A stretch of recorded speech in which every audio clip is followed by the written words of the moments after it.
Hello there, everyone.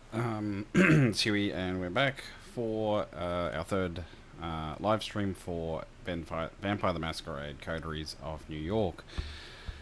I realised I made a major blunder. I set the live stream for 4 p.m. instead of 6 p.m. I'm just going to turn this fan down. So there's a good chance that no one's going to show up tonight because I got messaged by a few people saying that they waited around for the live stream and it didn't start, so yeah, it is what it is. But anyway, look, we'll soldier on for as long as we can, and we'll continue our story as Diana the Ventrue. And yeah, so let's get into it. Before we do though, I do realise I actually have to turn some things down a little bit further. So I'm going to tweak these down a bit because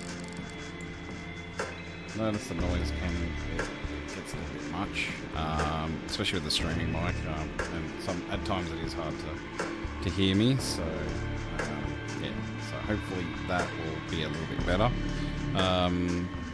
Anyway, so let's load our game. Let's go Diana, night 5. Let's get into it.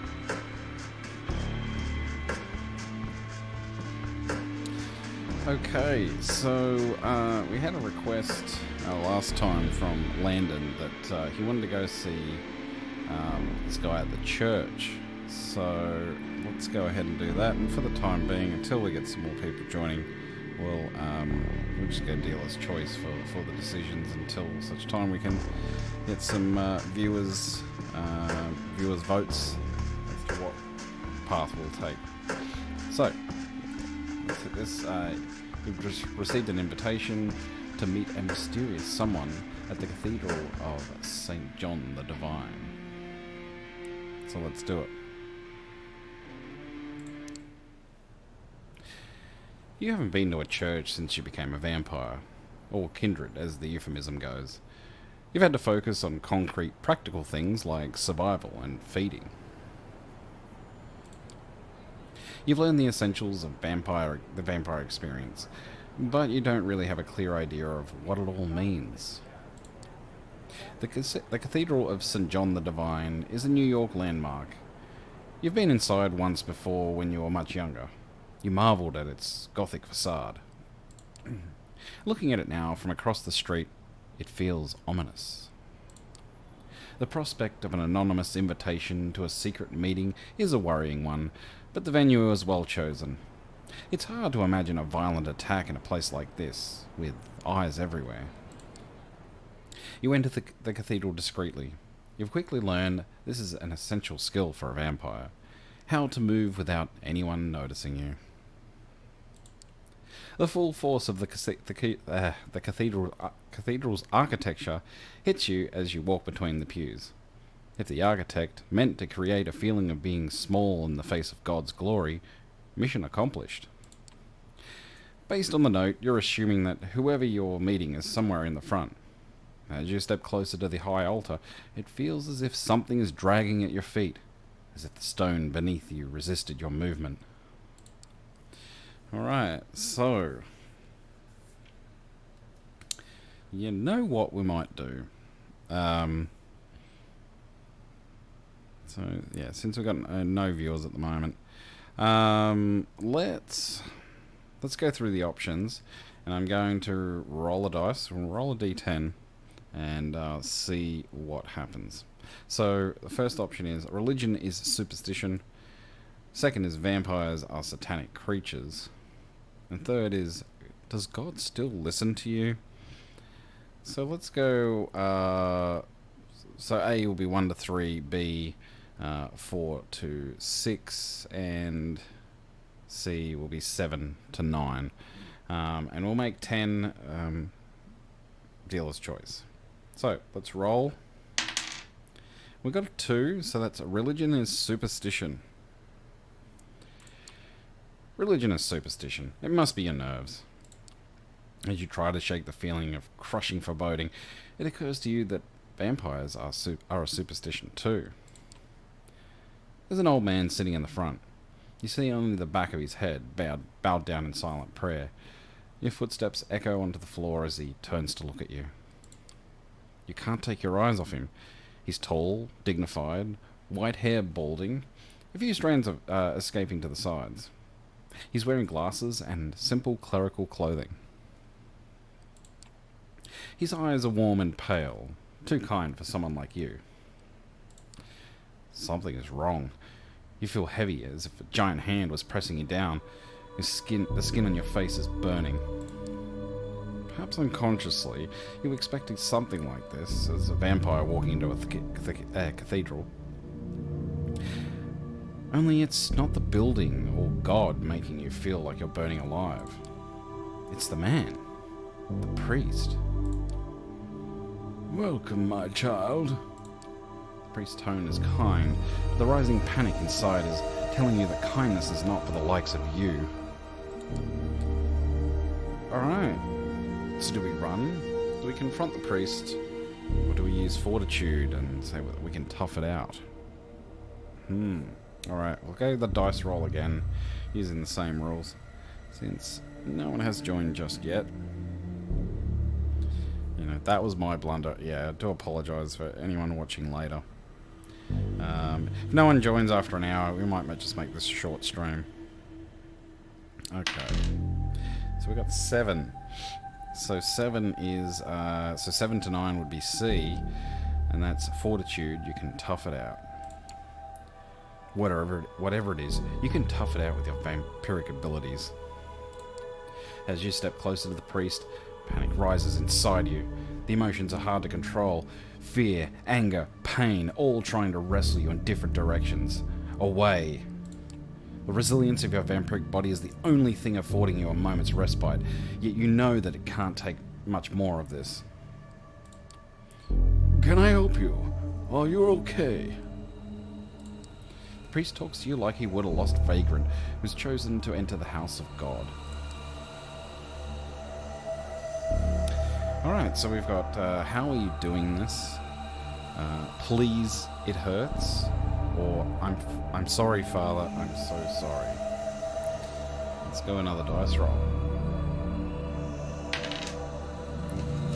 That's a 5. So we've got 1, 2, 3, 4, 5, 6. So please, it hurts. Let's do that. Please, it hurts. Sit down and tell me what's wrong. Taking a closer look at you, the priest realizes how much you're struggling simply to stand there. Are you one of them? It's simply too much. You mutter something incoherent in reply. You don't sound like a vampire, an undead being made powerful by immortal blood. You're just another sad, confused, lost soul. You turn around and stagger away, only feeling like yourself once you're back in the street outside. You stand on the sidewalk, confused and scared. No enemies seem to be attacking you. The priest didn't follow you. The night air is wet, with smells of the city, same as every other night. Okay, I'm just gonna turn that off. Those annoying notifications I get telling me that rent was due yesterday, even though I paid it on last week. So, yeah, late last week. So, piss off. Alright. How did it feel? You look at the man speaking to you. He's well dressed, if a little archaic. Dark-haired, handsome, like a character from an old movie. He smiles as if he knows something you don't. You glance around. There are people on the street. You don't appear to be in immediate danger. Alright, so who the fuck are you? Hey, Red Eye, how are you, man? Yeah, sorry about the complete cock-up with the stream times. I don't know what I was thinking. I meant to put 1800, and I put 1600 in there. So, yeah. But, no, thanks for joining in. So yeah, the options again are, who the fuck are you? Did you do this to me? And why does it hurt so much? So, for the time being, we can stop rolling dice, hopefully. Yeah, it's a big thanks to for joining. Also, I should mention that Stell probably won't be joining us tonight. She's recovering from having wisdom teeth pulled, so she's resting up. You know, really appreciate her letting me do this tonight. So I know it's not easy for her. So thank you, Stell. I love you, darling. So those choices again. Who the fuck are you? Did you do this to me? Why does it hurt so much?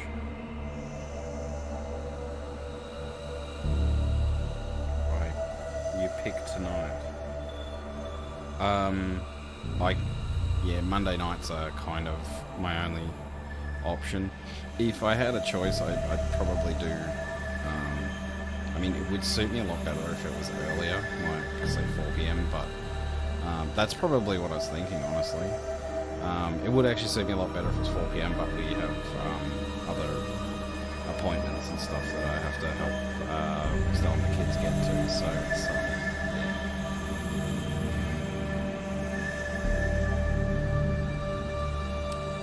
yeah, me too, man. Apparently today's like the peak day. So she was told to expect it to sort of peak around Monday, and today's being Monday. Yeah, she's not doing too well, but you know, she's a battler. So I'll give her full credit for that. But yeah, she's lying down at the moment, and hopefully, you know, the swelling and whatnot will be easing soon. So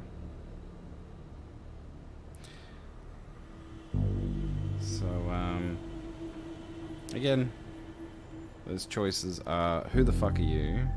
Why did you do this to me? Or why does it hurt so much?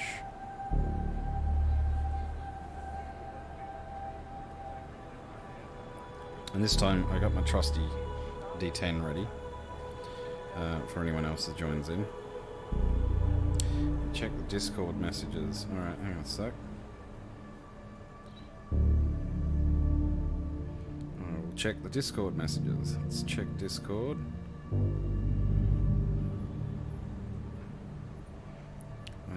Let's open up Discord, huh? Da-da-da.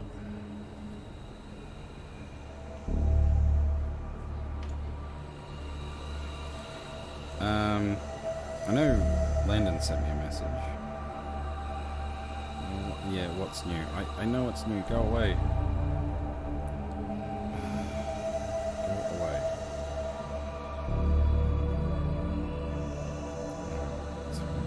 Alright, here we go.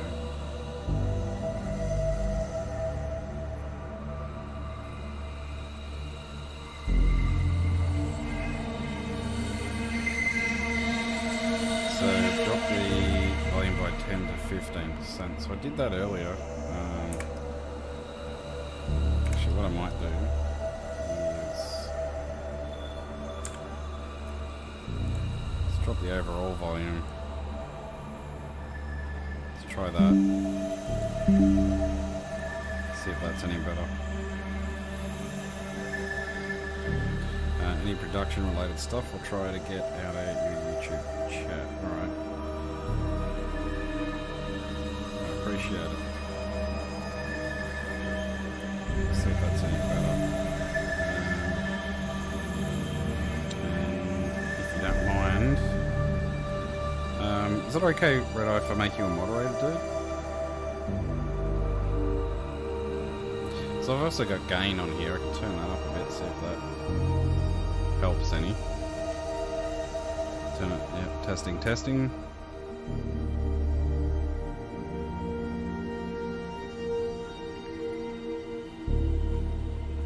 Let's see how we go there. Alright. Whoop. So it's stuck on windowed now. Jesus. Okay. Alright, appreciate it. There's a moderator. There we go.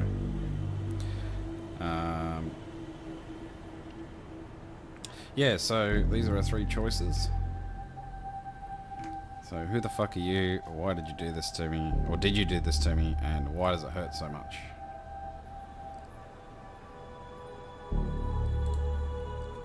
Why won't that go away?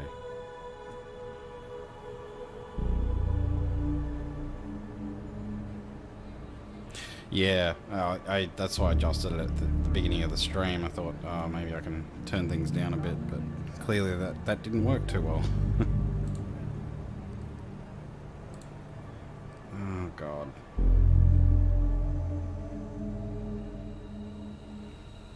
This is stuck on windowed at the moment. Alright, so did you do this to me? Let's go with that one. Did you do this to me? No, absolutely not. Let me introduce myself. My name is Bernard Segal. We share many things in common, even if you don't know me. Benoit offers you his hand. Do we shake his hand or do we refuse? Check that setting. Oh, you haven't got... I don't think it is windowed mode, actually. Let me... Yep, full screen. Let's check that. Yeah, it's full screen.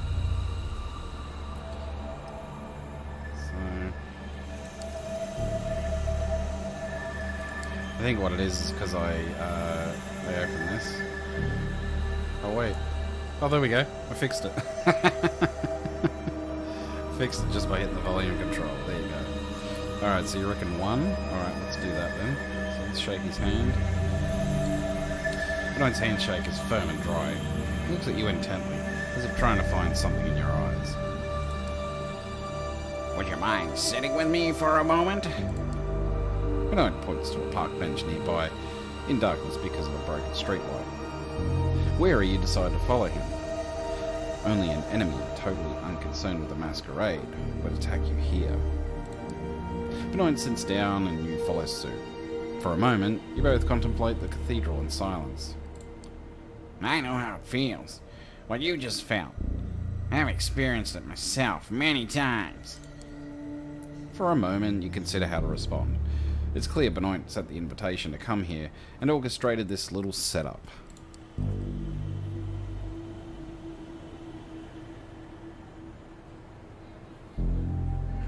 Lol.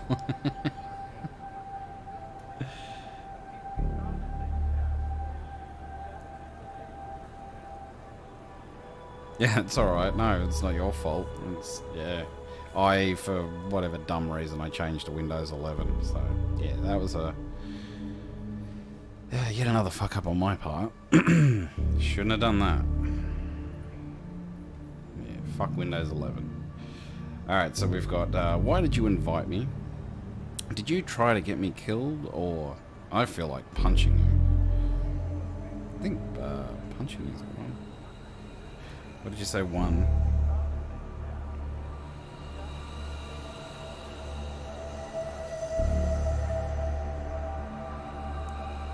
So is that...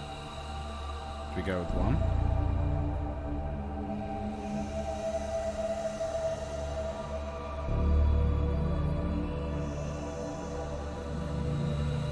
Try that one. Try 1.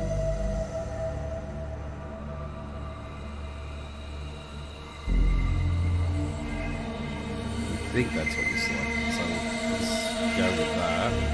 Why did you invite me? Yeah, okay. What's the point? Why did you go to the trouble of getting me here? We share a connection, you and I.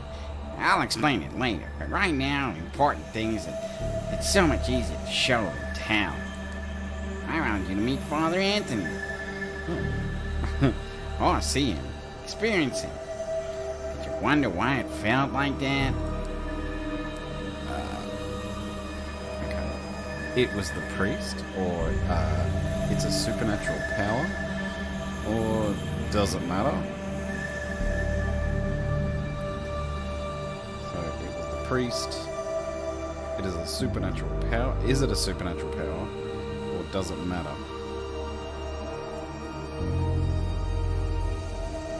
Yeah, so Landon tried to join earlier. He sent me a message saying, I waited for you and it didn't start. I was like, oh, okay, huh? And I looked, because I saw what time he sent the message. And, yeah, realised my fuck up. So, yeah, it's unfortunate.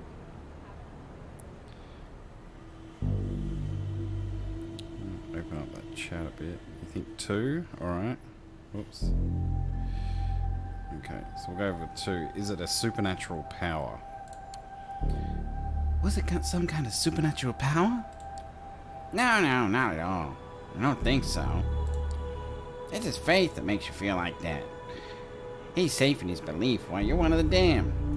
Do you ever wonder what's the role of a vampire in God's creation?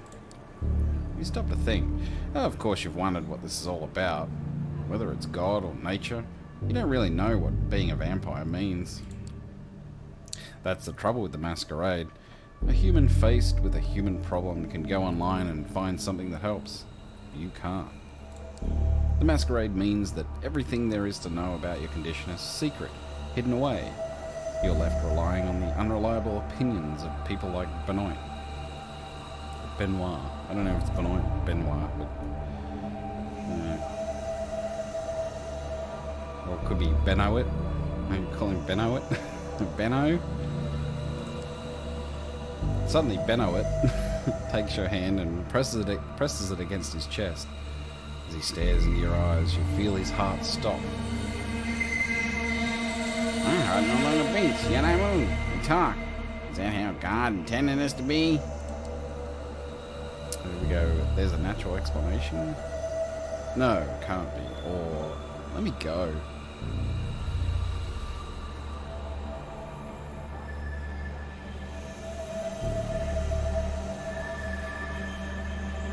So A, B, or C. So A, there's a natural explanation. B, no, can't be. Or C, let me go.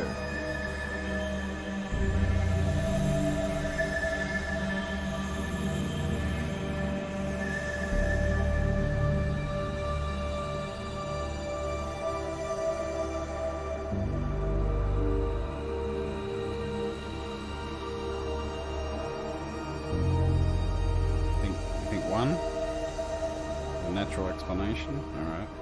Let's go with 1. Well, I don't believe in the supernatural. There's a natural explanation for all of this. We just don't know it. Maybe there is. I don't know either. But I know if Father Anthony's faith is real. Sometimes I'm skeptical too. But in Father Anthony's presence, I know faith is real. I know it because it hurts so much. Perhaps you have questions about faith in our kind? Sorry, I'm deliberately trying to make him as annoying as possible. So, A, which is yes, what are we? B, how do you know any of these stories are true? Or C, perhaps we are divine, not damned. So that's, yes, what are we? How do you know any of these stories are true? Or perhaps we are divine, not damned.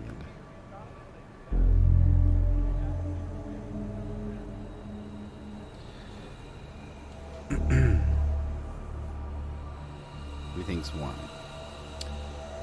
Yep. Well, it's open-ended questions are probably the best, so we'll go with 1. Yes. What are we? There's the usual story, which most of us believe, especially before modern times. Cain was the first murderer. As punishment, God cursed him to walk in darkness and carry his mark. Cain passed on his curses and drank the blood of the living, and thus we were born. God's curse passed on to someone with each new embrace. Maybe it's true. We all have our lineages. Our sires and the sires of sires. If you trace those lineages all the way to the top, you'll find Cain, the original vampire. I suppose God's cruel. The curse perpetuates itself, leading to new evils. Sorry, I slightly changed his voice a bit there.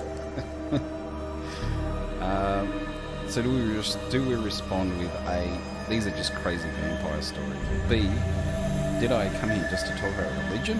Or C, this is a lot to take in.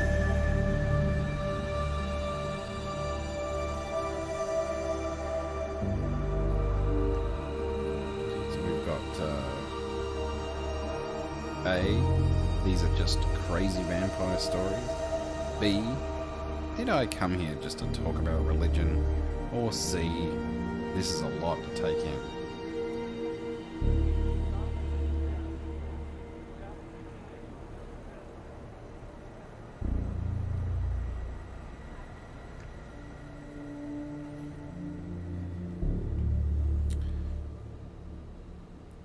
So, A, B, or C.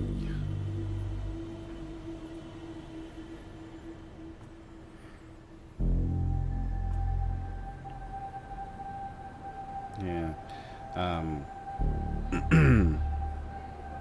So he thinks B. Did I come here just to talk about religion? Honestly, that's probably what I would have personally gone with myself. So let's go with B. Red Eye thinks B, and I also think B. Do you have anything else, or did I come here just to talk about religion? I know it's overwhelming. It was for me when I first met Father Anthony. I know there are others like him whose face shines like a beacon. Priests, old ladies, children, anyone can have that conviction inside you. Alright, well, I have to go. Or B, this is too much. Or C, I have to pray for guidance. Yeah, fuck off. But you know, the audience chooses C, we'll go with C, but yeah, I'd be personally leaning towards these two, but you never know. Shake things up a bit. We went for this one. But, so it's A, I have to go. B, this is too much. Or C, I have to pray for guidance. So Red Eye thinks A, I have to go. Well, sorry, specifically he wrote 1, but we know what he means. So let's go with that. I have to go. I can't concentrate when I know the priest is still unstopped inside. Good night, nods patiently. Let's meet again in a few nights here at the cathedral. We can talk more after you've thought it through. You leave Benoit sitting in the shadow of the cathedral, contemplating what lies within. It would be easier to ignore his words without the reality of what you experienced. Father Anthony was holy. You know it to be true, but what does that mean? Alright, so we have no choice here but to rest, since it is the end of the night. So let's go ahead and do that.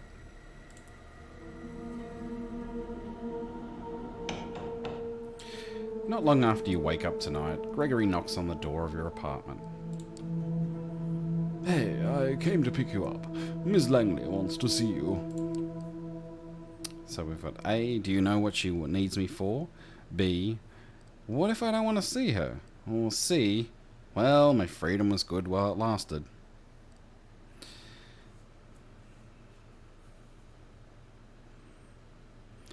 Not a bad looking dude. Shame about that silly little hat though. So there's options again. A, do you know what she needs me for? B, what if I don't want to see her? And C, well, my freedom was good while it lasted.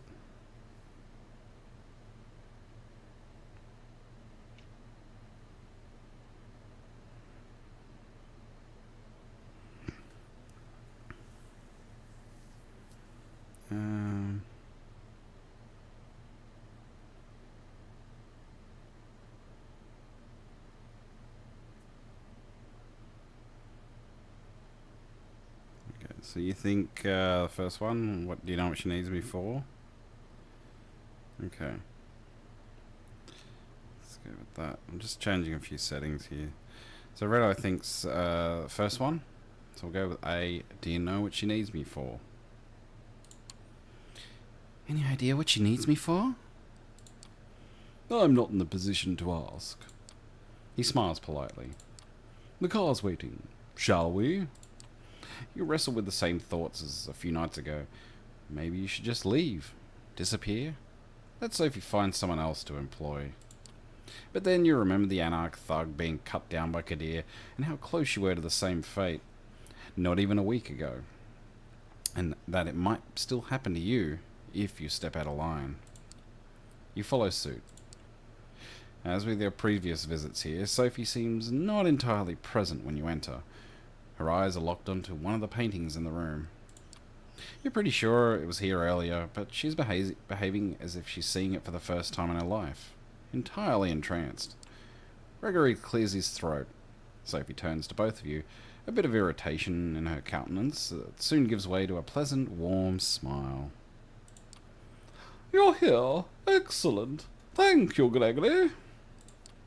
Her driver leaves and she turns her attention to you. I hope you had a few good nights and made some new acquaintances. But I have to say, I'm happy to see you, Diana. Thank you for coming. The change in mood of the room is so sudden and startling, it makes you consider the true power of vampiric charisma. Rationally, you know you're being manipulated, but you don't even care. Her eyes, her motions, her entire body language all feel 100% genuine and expressing legitimate interest in you and your well-being. I have a request for you this night. I need you to find somebody for me and make a delivery. She points to the statue at the side of the room. You notice a plain-looking flash drive lying on the edge of where the inanimate archer's bow touches the pedestal. The man you'll be looking for calls himself Kaiser. He has eyes and ears all over New York, and it's rare for something to happen here without his knowledge. I'll need you to take this flash drive and bring it to him. In exchange, he will give you an address, which I need to know as soon as possible. You're about to ask what's on the drive, but Sophie proves to be one step ahead of you. Oh, don't worry about the contents. They are encrypted. A precaution for if the data falls into the wrong hands. But it won't, correct? She gives you a smile that just a handful of nights ago would make you feel like melting. Oh, and Diana, Kaiser is a Nosferatu, that twisted, deformed lineage of kindred. He is old, and his age has made him even more paranoid of others of his clan tend to be. He holds many havens and changes them often. From what I've gathered, he or one of his servants should be found at the park on Coney Island tonight. You'll have to identify them somehow. I'm told Kaiser spent many of his nights these past few years being driven around the city in a black limo. Maybe keep an eye out for it. That smile again, but much shorter. Alright, so here's our options. A. Anything more on Kaiser? B. Why do you need to trade with Kaiser? Or C. Why don't you look for Kaiser yourself? What do we got? So anything more on Kaiser? What do you need to trade with Kaiser? Well, why don't you look for Kaiser yourself?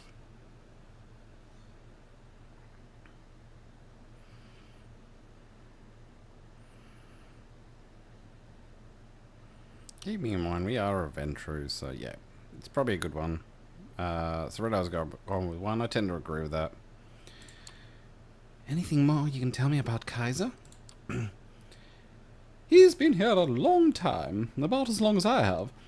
He got into a lot of trouble for exchanging information with both the Anarchs and the Camarilla in the past, but ultimately got off scot-free. Kaiser's web of information proved to be strong enough to shield him from the consequences of playing both sides. Some say that's the best proof of his abilities. In any case, be careful when talking to him. He's very particular about everyone's etiquette except his own.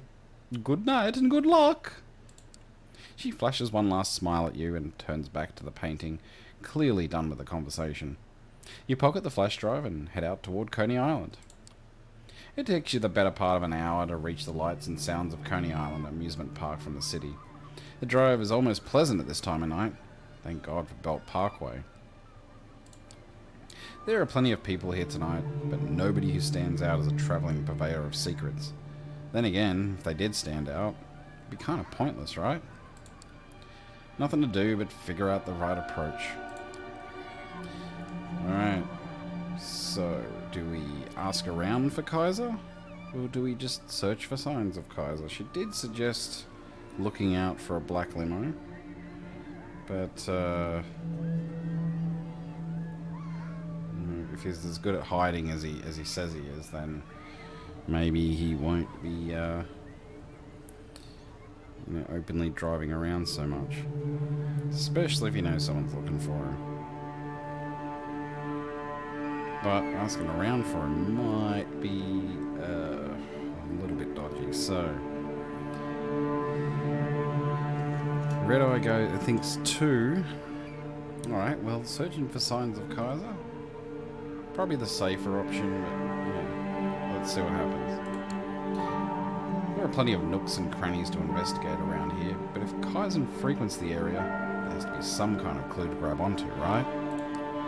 You spend a good hour snooping around, eyes peeled for the black limo Sophie mentioned, or any sign of that a Nosferatu or any vampire has their haven around these parts.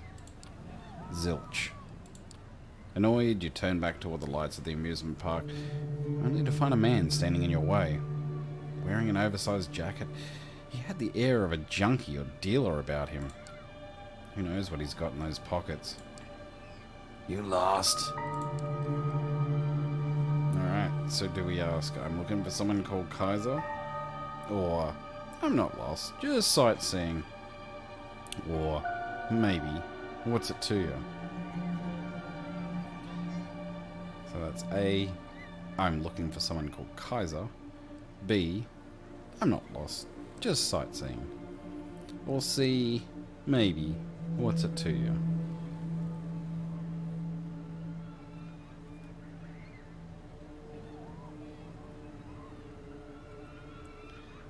So, 1, 2, or 3.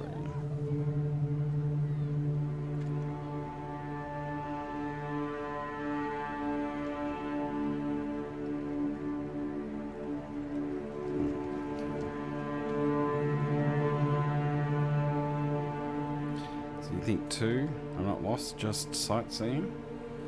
Let's go with that one then. No, I'm not lost. Just taking in the sights. Sure you are.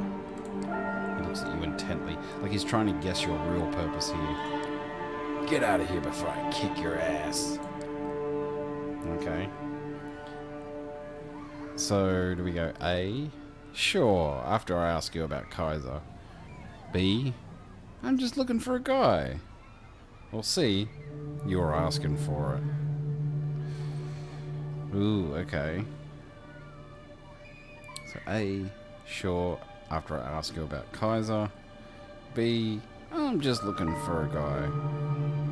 Or C, you're asking for it.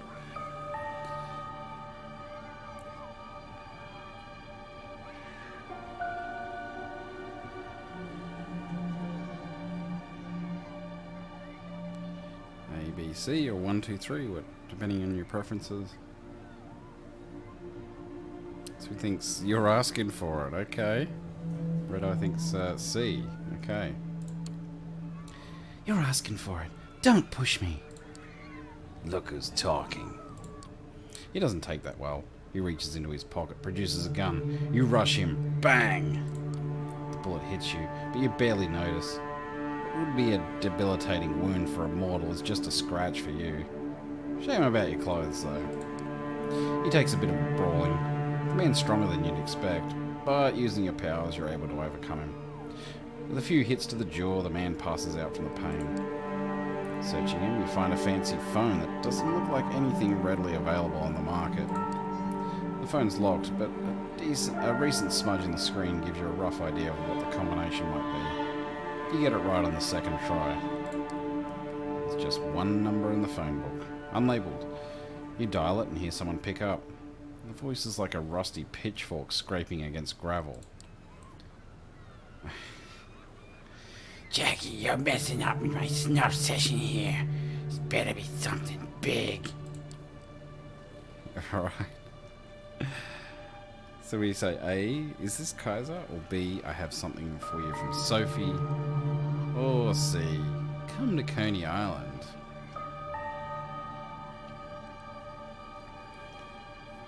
So, is this Kaiser? I have something for you from Sophie? Or come to Coney Island. I'll show you a good time.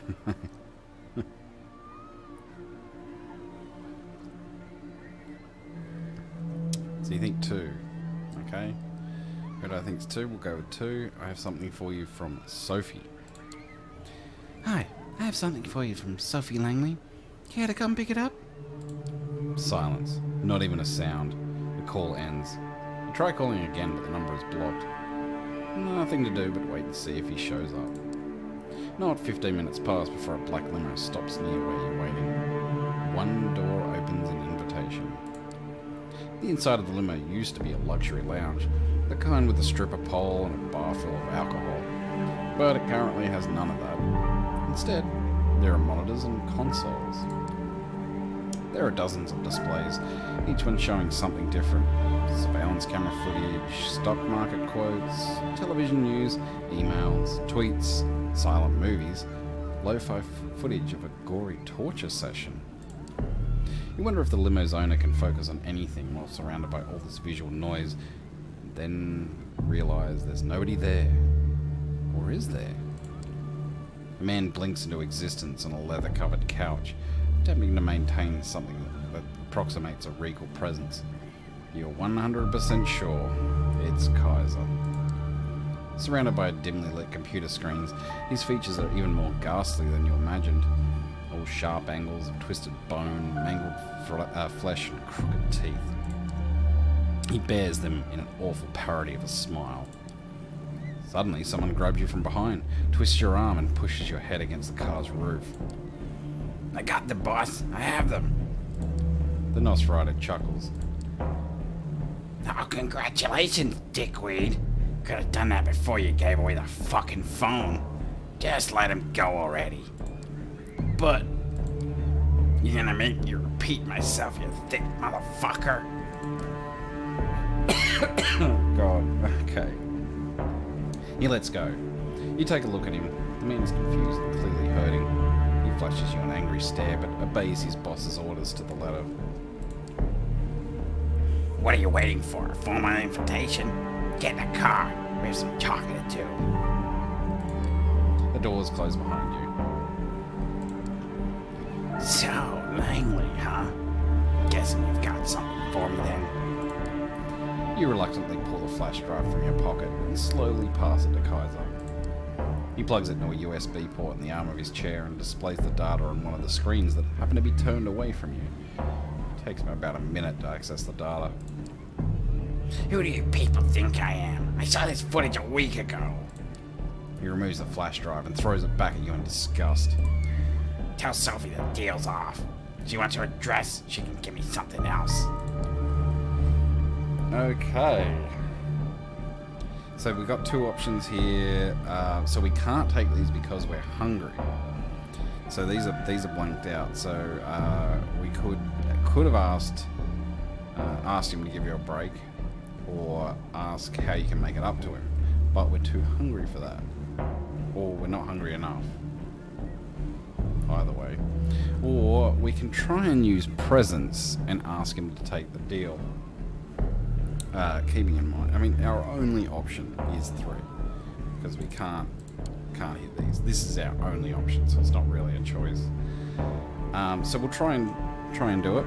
We'll use presents. He'll probably laugh at us since we're a fledgling, but let's give it a go. You take on the most persuasive voice and amicable stance that you can in what basically constitutes the lair of a megalomaniacal monster. Come on, man. Don't send me back empty-handed. Take the data and honor the deal. It'd mean a lot to me.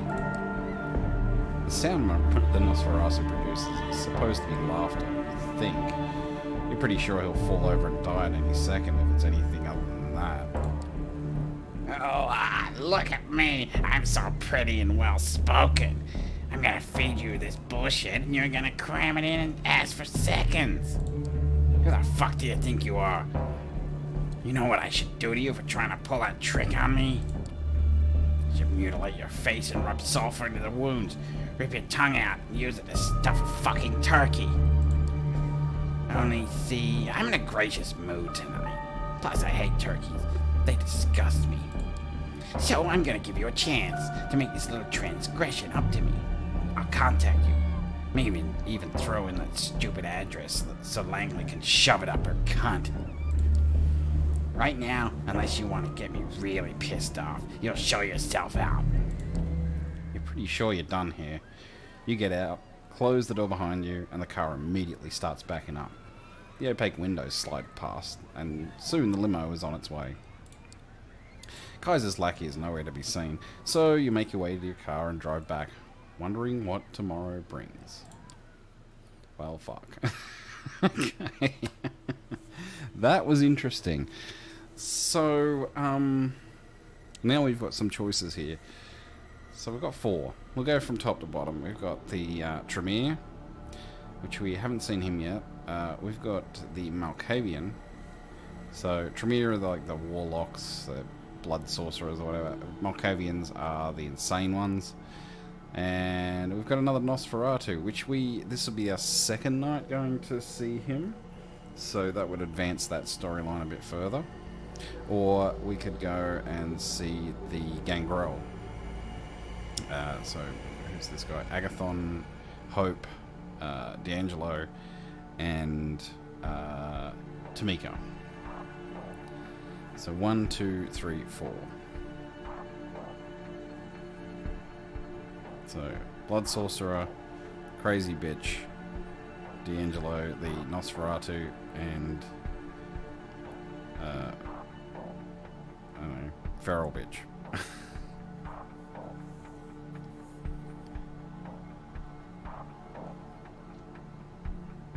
We're going to need to feed those, so we've got to keep that in mind.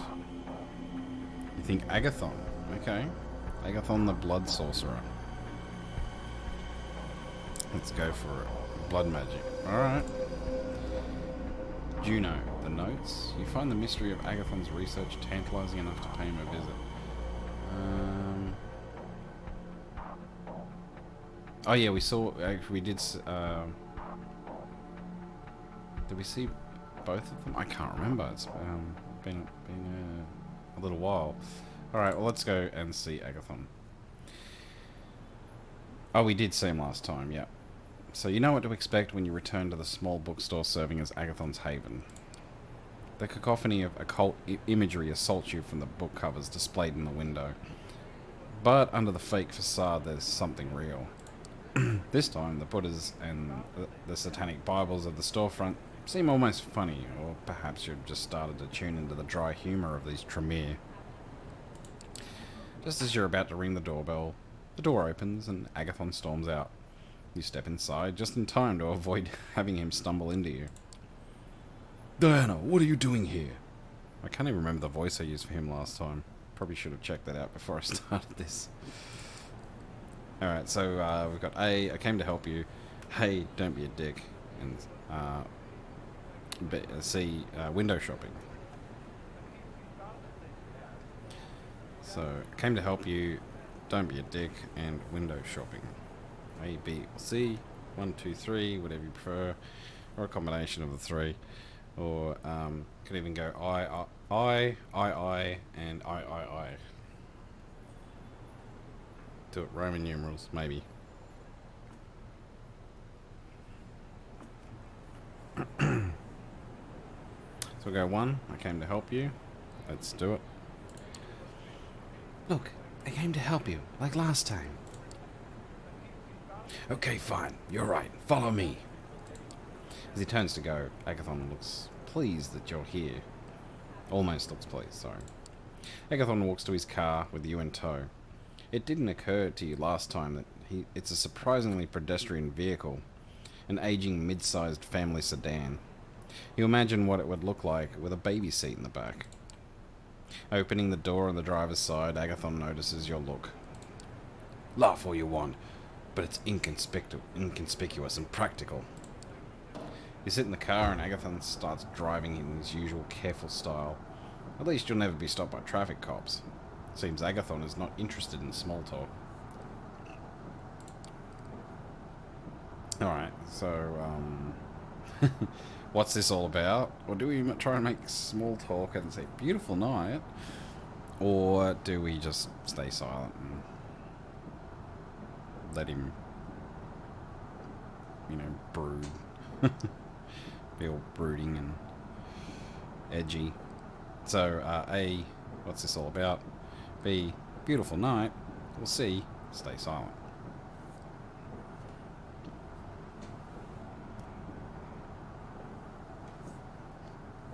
Yep, what's this all about? Sure thing. So Red Eye's gone with 1, so we'll go with that one. I love a good mystery as much as the next vampire, but at some point you'll have to tell me what we're doing. Let me ask you a question in return. Have you ever tasted animal blood from sheep, for example? So we go, what? Gross. Or, you're kidding. Or, no. Let's say it like that too. No. So A, what? Gross. B, you're kidding. C, no.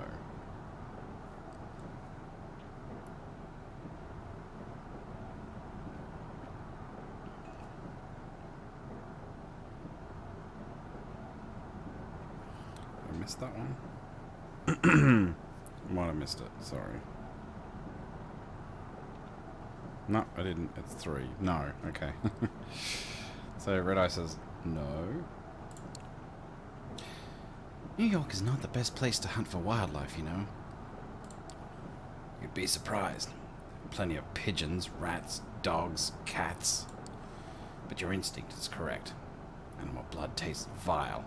If it didn't, our own lives would be very different. Anyway, something to think about. You exit Manhattan over the Brooklyn Bridge and soon reach the site of a nightclub that seems to be your destination. It's on the riverfront, a converted former warehouse. After Agathon packs the car, it's time for you to enter the nightclub. You glance at the Tremere, evaluating him.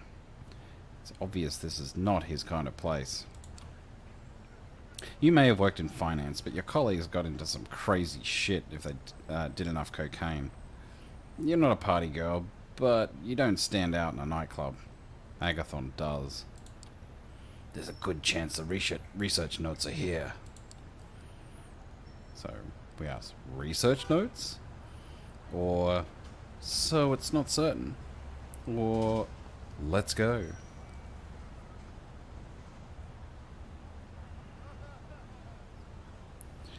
So, research notes, so it's not certain, or let's go. In that order.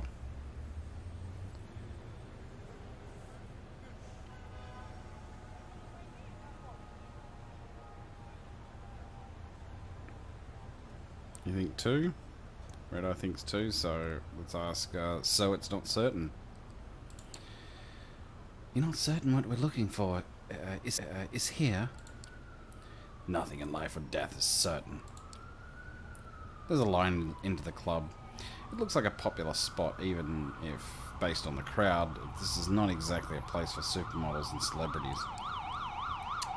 Right, so do we wait in line, or do we use presents to charm the bouncer?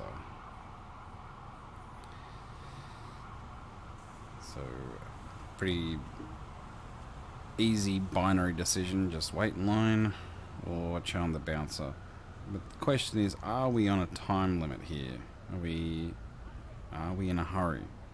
I mean, she is a bit Karen looking, but she's not bad. She could probably... You think charm? Yeah, I think so too. Let's go charm the bouncer. We are getting a bit more blood around the borders here, so we've got to be careful of that. You walk up to the man at the door and smile. Hey, you remember me, right? Mind if we go in? The bouncer looks at you, taken in by your supernatural charisma. It doesn't matter whether he really remembers you or not. Sure, go right in. Have a great night. You walk into the club, ignoring all the people standing in line. The music beats down on you, bringing with it memories of human existence. The first time you went dancing with friends, when you flirted with someone on the dance floor. This time it's different. You're a predator, and everyone around you is prey. Tightly packed, twitching sacks of blood and tissue. You sense the emotions all around you, blood tinted with happiness, lust, rage, jealousy, love. A buffet of sensations. Focus. Keep an eye out for trouble while I look for what we came to find. You nod and follow Agathon through the throng, trying to ignore all the warmth, flesh, and circulating blood around you. Do we drink, or do we focus on helping Agathon? It's actually a tough choice because we are hungry. But feeding could have some repercussions, so simple choice of 1 or 2, or A or B, depending on your preference.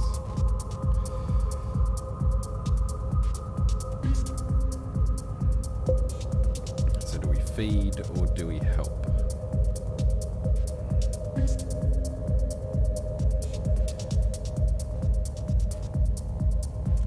And even so, feeding on a club goer might be risky because it might not be our preferred type. So you think focus on helping?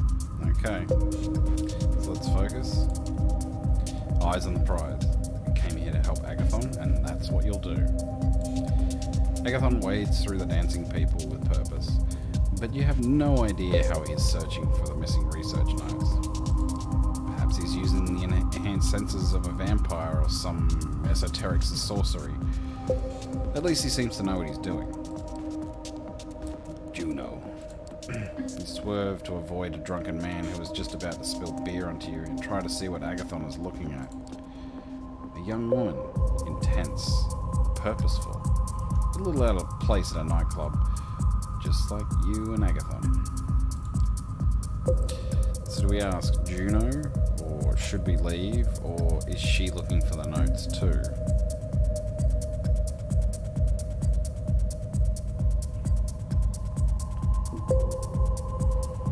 It's 1, 2, or 3, ABC. Juno, should we leave, and is she looking for the notes too?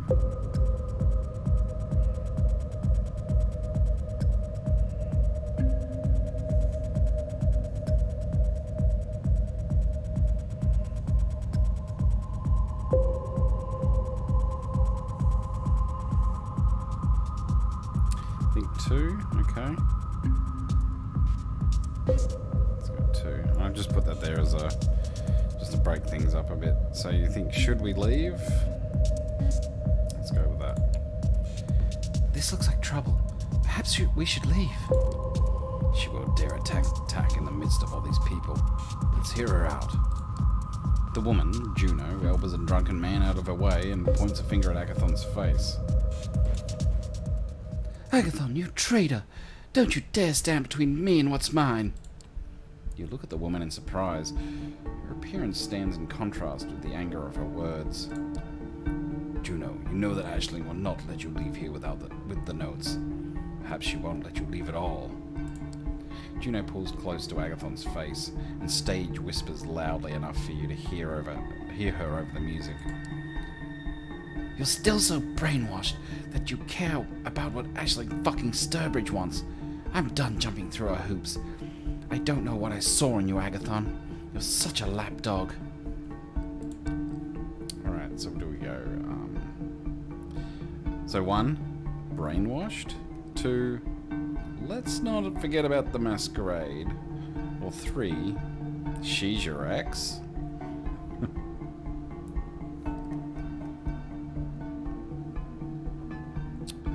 Brainwashed. Let's not forget about the Masquerade, or she's your ex.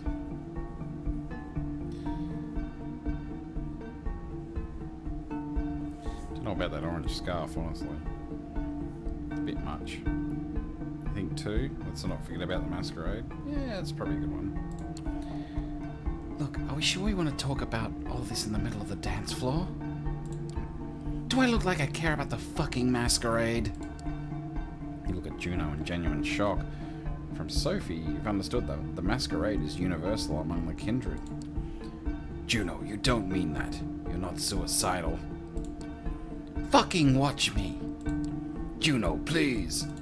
Juno steps back, suddenly cold, ignoring the people dancing all around. She stares hard at Agathon. The past is the past. The traditions are dead to me. You won't stop me, Agathon. I'll make sure that here and now. You know I have the power. No, Juno, please! Agathon sounds panicked. He's not worried about his own survival, but the possibility that Juno is going to unleash a genuine Masquerade breach. Alright, so do we reason with Juno, sucker punch Juno, or trying to use presence to calm her down?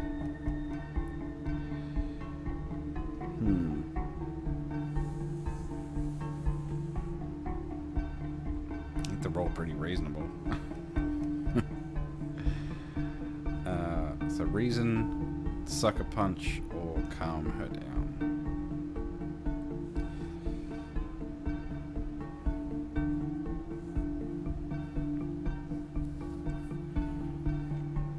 I mean, she might. She might listen to us because we're not Agathon. But then again, she does seem pretty far gone. You think use our vampiric powers? Yeah, presence. Alright, so Redo says use presence and we'll try and calm Juno down, so let's try that. Calling on the powers of your blood, you step closer to Juno, between her and Agathon. Agathon was being an asshole. Don't hurt yourself just to get back at him. He's not worth it. Juno looks you in the eye and you can see that she's tired and scared. Defecting from the Tremere is not easy or safe. You're right. She turns to go and stops and glances back at you. You should pick better friends. With that, Juno walks through the oblivious dancers toward the exit. Looking around, you realize that Agathon didn't stay to witness your exchange with Juno. Instead, he worked his way around the dancing crowd, looking for the notes using his arcane methods. After Juno is gone, he returns, shaking his head. The notes were here, but not anymore. It's possible someone grabbed them when they hunted here. After making sure Juno is nowhere to be seen, you and Agathon push your way back outside. Outside, you walk to Agathon's car and drive back over the Brooklyn Bridge to Manhattan, heading for Agathon's haven. Juno mentioned some very personal things. Oh, sorry, he's talking. Juno mentioned some very personal things. I trust your discretion is not in not discussing those things with Aisling. Okay. Do we say of course, or do we just say I won't lie? So we're gonna have his back, or are we gonna be honest?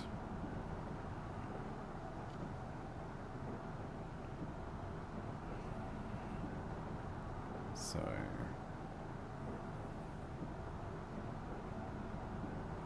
we got Agathon's back, or we're gonna just be brutally honest with Aisling.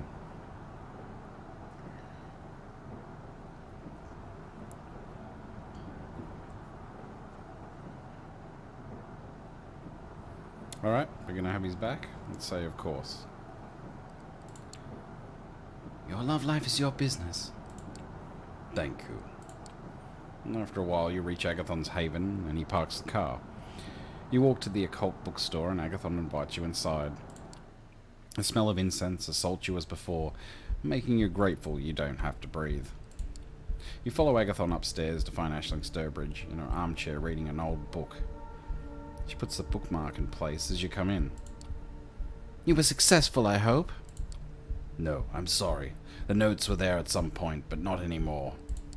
That's a shame. I hope you don't run out of time. How did Sophie's little protege do? Agathon turns to look at you. Well, Surprisingly well. That's a surprise. I'll have to compliment Sophie on her choice. We met Juno. Fortunately, she couldn't find the notes either. That's interesting. The High Regent turns to look at you. What was your impression of Juno, fledgling? Okay, so are we gonna just like backstab him and say Agathon's ex, or do we say driven or angry?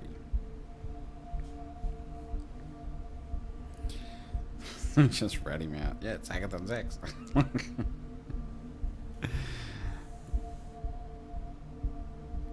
So rat him out. Just say driven or angry. I think these last two are accurate. Well, all three are accurate. So I guess we wouldn't be lying with either of them. Oh, sorry, any of them. So we say driven. Red Eye thinks driven. Okay, I think that's a good choice. She's very driven, motivated. I don't think she'll desist easily. You're probably right. Juno could have made a great member of our house in different circumstances. Instead, she became a headache. You'll understand if you have children of your own at some night, fledgling. Anyway, I have some things to discuss with Agathon. Run along now. You leave the occult bookstore, the cheesy mystical music still in your ears as you walk away. You wonder about what happened with Juno. Why is she so anxious to leave her clan? Can she really do that? Could you leave Sophie's service if you wanted to? The hunger calls to you. The city's skyscrapers, the seemingly never-ending sprawl of the boroughs, it's all a prison. You need to get out. You need to take back control over your life this instant. The memory of your sire's frosty blue eyes mocks you, tempts you to show your dominance. To prove that you have the guts to take what you want. Feeding. That's just the thing. Coaxing, no. Ordering a mortal to bend to your will. Drinking deep from their lifeblood. Faces pass you by, while some look more ravishing than others. Any would do right now. You compose yourself, your rational mind, fearing a blatant breach of the Masquerade's temporary hold over the beast and its compulsions. Calming yourself is a small victory in and of itself. This semblance of command will have to do for now, but it won't last.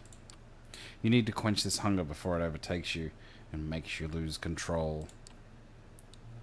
Well, shit. Well, yeah, okay.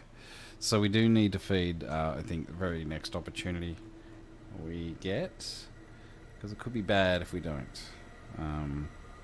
So for anyone who's not aware of Vampire the Masquerade lore, if you get too hungry, you can go into a frenzy, and that tends to be a very blatant Masquerade breach. So let's rest. You're walking down the street towards your haven. In some other town, the sidewalks would be deserted this time of night. In New York City, there are plenty of passers-by going about their business. It's easy to be paranoid when you're a vampire surrounded by a crowd of humans. The kindred have many enemies. All of those enemies have one trait in common. They're invisible, indistinguishable from normal humanity. Other vampires, hunters, all look like people. Is that old man just a tired restaurant worker, or a kindred thrall trailing your movements? Are the officers idly waiting in a patrol car, ordinary cops, or Second Inquisition specialists looking to end undead threats? This kind of thinking leads to madness, but you can't shake the feeling that someone is watching you. It's not the first time you felt like this. Whatever this is, it's probably something you'll have to take care of. Best case, someone is tailing you. Worst case, you'll be attacked and killed.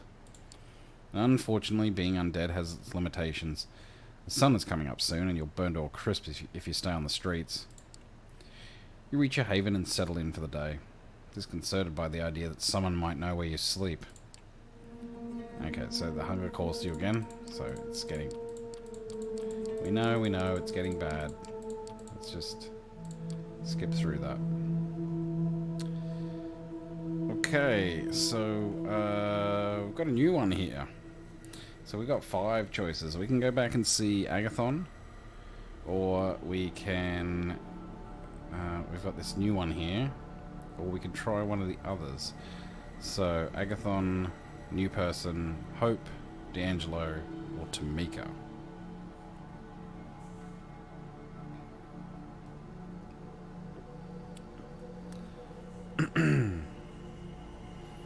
So,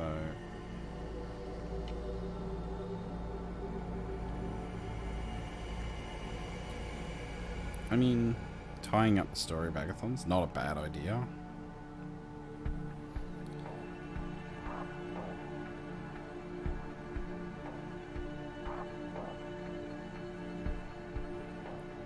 Do we have this new weird looking person?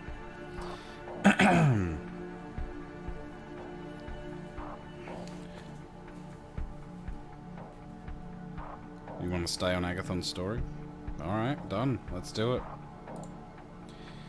One more visit to the chantry of the 5 boroughs, and Agathon is starting to be surrounded by the smell of danger. Well, before we do that though, let's have a look at this new dictionary entry, since we have a chance to do so. The Second Inquisition, often abbreviated as SI, a collective name among vampires for the recent coordinated efforts of intelligence agencies to combat the kindred as if they were a terrorist threat. Few individual agents understand what they are fighting, and the intra-agency collaboration, codenamed First Light, places enormous import on keeping their operations secret and disguised as ordinary anti-terrorist action. Oh shit, okay. Alright, so let's go to Agathon. One more visit to the chantry. Oh. So that's... Okay, I think we're getting a bit of a glitch here. Oh, yeah. It's doing that again. Oh god. What?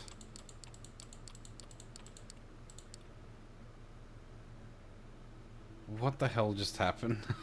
Okay. Well, let's rest. I mean, we have to rest. So, it definitely glitched.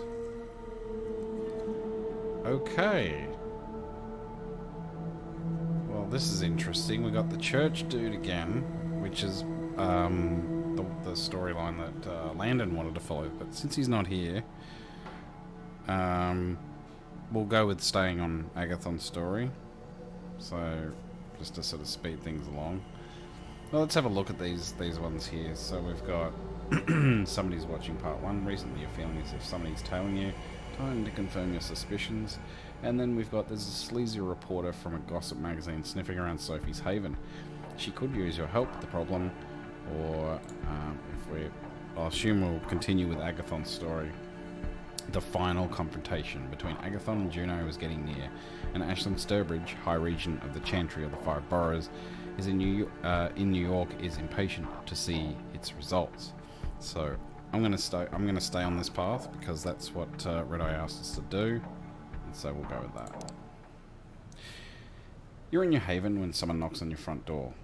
Puzzled, you open it. Agathon stands in the hallway expectantly, as if the 10 seconds it took to come to your door was an impossible imposition. Alright, so we've got 1, how did you find me? 2, is your grandmother okay? Or 3, you need my help? So I'm assuming that second one is because we're trying to, you know, keep up some semblance of being human. Go eat the ripple. Well,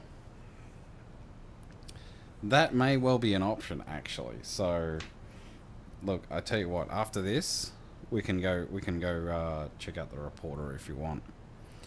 But for now, we've got to make a decision. So you think 3? You need my help. Okay.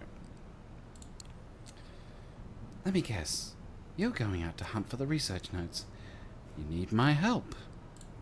Yes, exactly. Let's go. You follow Agathon down the street, wondering what kind of revelations tonight will hold. So far, Agathon's rituals haven't been successful at locating the research notes, but you've learned a lot about the Tremere and Agathon himself. This time I've got it. The problem is, When an old vampire disappears, even from our clan, we're so secretive that it's hard for us to find out what they're up to. Agathon's car is parked at the curb. You get in, and he starts to drive. You may have guessed that the notes we're looking for belong to an old member of our house. The problem is that we need them to continue her research. So do we ask, what's the research about? Or do we ask, who's your missing clanmate? Or why does Juno need the notes? So do we pry? Or do we pry about the research? Or do we ask who the clanmate is? Who wrote the notes originally? Or do we ask why Juno needs the notes? So we've got 1, 2, or 3.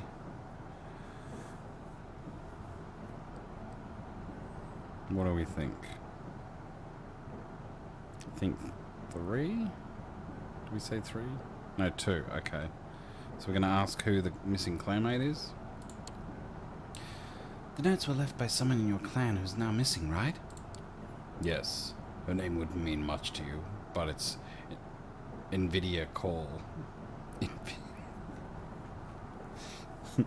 She's a graphics card.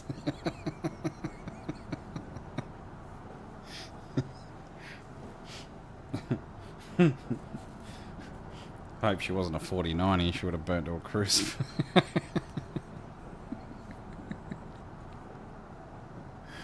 Alright, well. Yeah, okay, anyway, let's move on. For us, the only thing that matters is she's not here anymore, and we're left to pick up the pieces.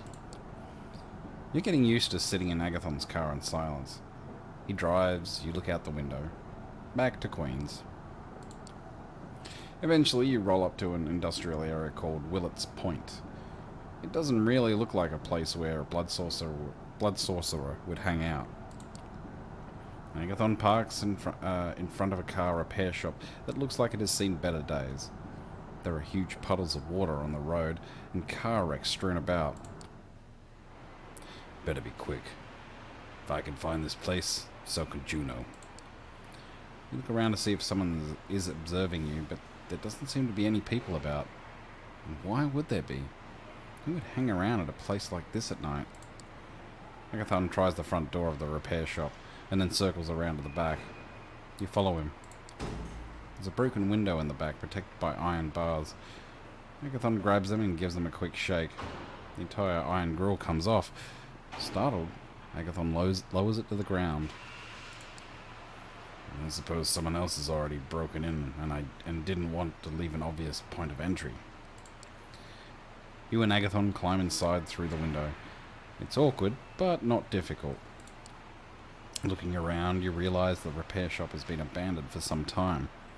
It looks like homeless people have stayed here in the past, but nobody's currently squatting on the premises. You try a light switch, but nothing happens. You know the drill. I'll do the ritual in the office. Make sure there are no interruptions. Agathon makes his way to the repair shop's office, a slightly cleaner area than the rest of the building. He begins the ritual in the dark. So, I guess we've got 4 options here. So, we can stand guard patiently. We could explore the repair shop. We could shift through the papers on the desk. Or we could laugh at the graphics card vampire's name. No, but in all seriousness, option 1, stand guard patiently. Option 2, explore the repair shop. Or option 3, shift through the papers on the desk.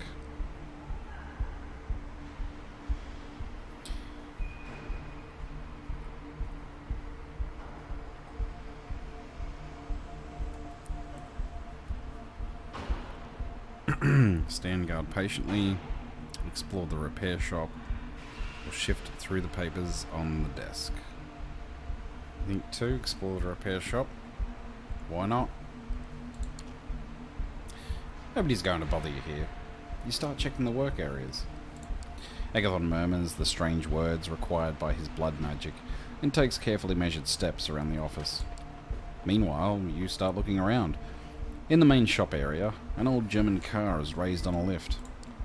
Most of the tools have been stolen years ago. Pages from a porn magazine lay strewn across the concrete floor. You wander back to the office. There's a small TV on the desk, probably from the 90s. Looking closer, you realise there's a post-it note on the middle of the TV screen. You take it. It reads, "Loser, Juno." Agathon stops gesturing. "They're not here. How is that possible?" You show him the post-it note. He takes it and looks it over, as if suspecting it might be a devious trick. "Fuck! She has the notes. And she had to gloat. We have to go." It feels like you spent a lot of time recently hurrying after Agathon as he walks briskly in and out of the buildings and to his car. He starts the car as you close the door. "We have to go to a haven and get the notes. There's no time to waste." Despite the urgency of his words, Agathon drives as carefully as ever.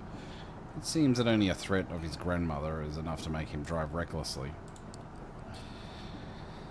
Alright, so, do we ask how do we find her? What do we do with her? Or what if we can't get the notes?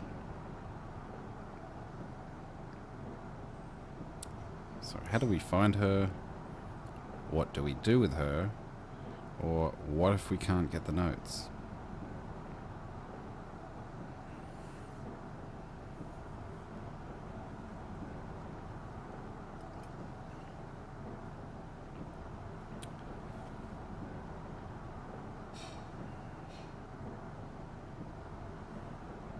So 1, 2, or 3.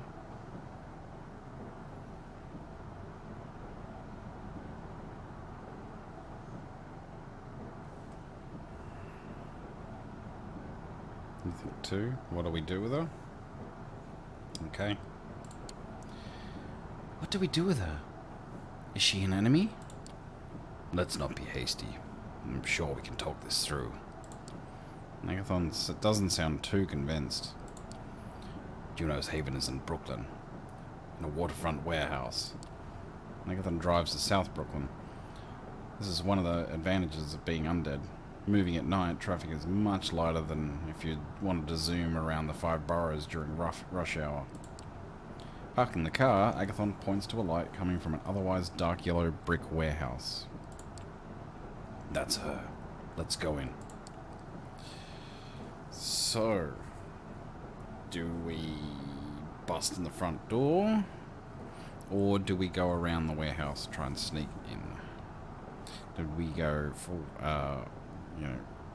sort of full frontal or stealth? 1 or 2?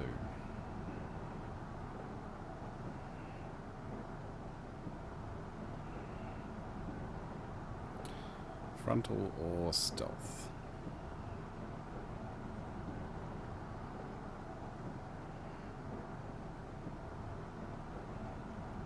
Front door. Okay, let's do it then. No time to get fancy. You go to the front door of the warehouse. The door has glass panes, so you can see the insides of the warehouse. There are candles and an ornate ring of occult symbols covering the entire floor. Juno is sitting in the middle with an enamel wash basin in front of her and is peering into it. You try to listen, but it's difficult without making yourself conspicuous at the pane. We have to talk to her. Agathon tries to break the door down by ramming into it with his shoulder. It's flimsy and breaks with surprisingly little effort. Agathon, just in time. Juno, you have to stop. Hand me the notes. Oh, Agathon, you're such an idiot. This is beyond you now. I'll give you one last chance. Come with me. Forget Aisling and her power games. Join me, and you can become your own man. What? Agathon seems genuinely flabbergasted at the suggestion. Okay,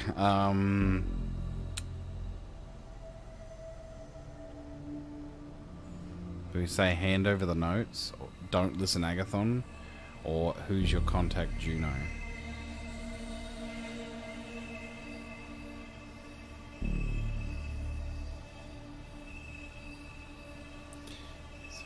1. Hand over the notes. 2. Don't listen, Agathon. Or 3. Who's your contact, Juno? You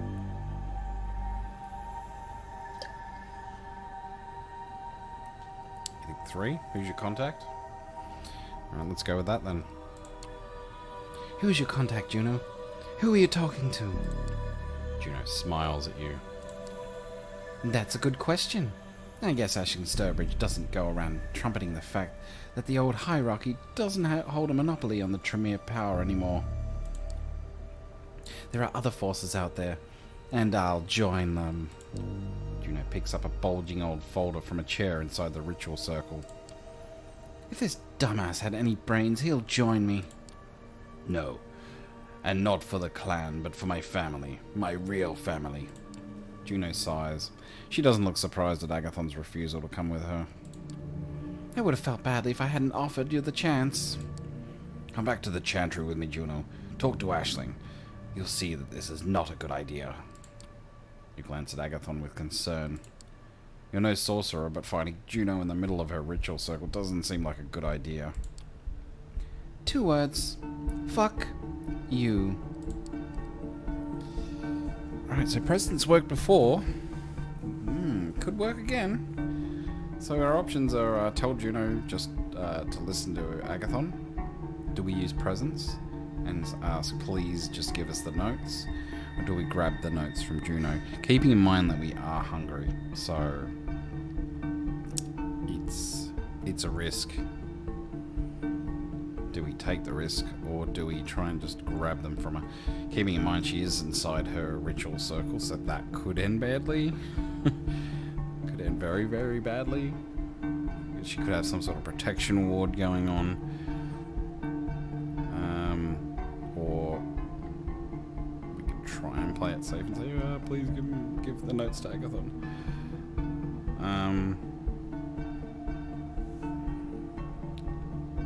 Didn't see if that...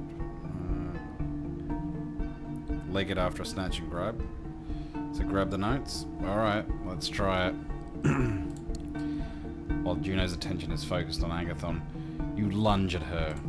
She seems surprised by your audacity as you grab the folder with the notes from her.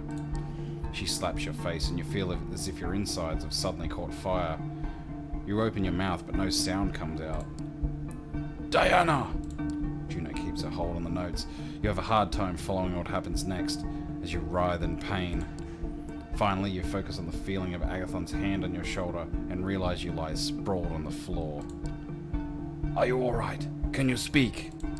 The pain is receding, but you feel like shit, hurting all over and barely able to walk. It will take a lot of blood to mend from this state.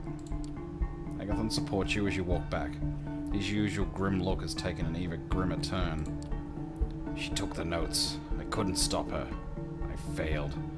I'm sorry your pain was for nothing. He walks over to the car and gently helps you inside. You sit in silence as Agathon drives you back to Manhattan. Traffic in the small hours is mercifully slight. You consider your next words. Well, shit, that didn't work. So what will happen to her? Did she join Tremere rebels? Or do all Tremere know these magics?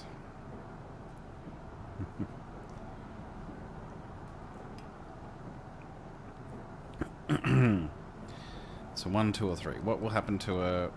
2. Did she join Tremere rebels?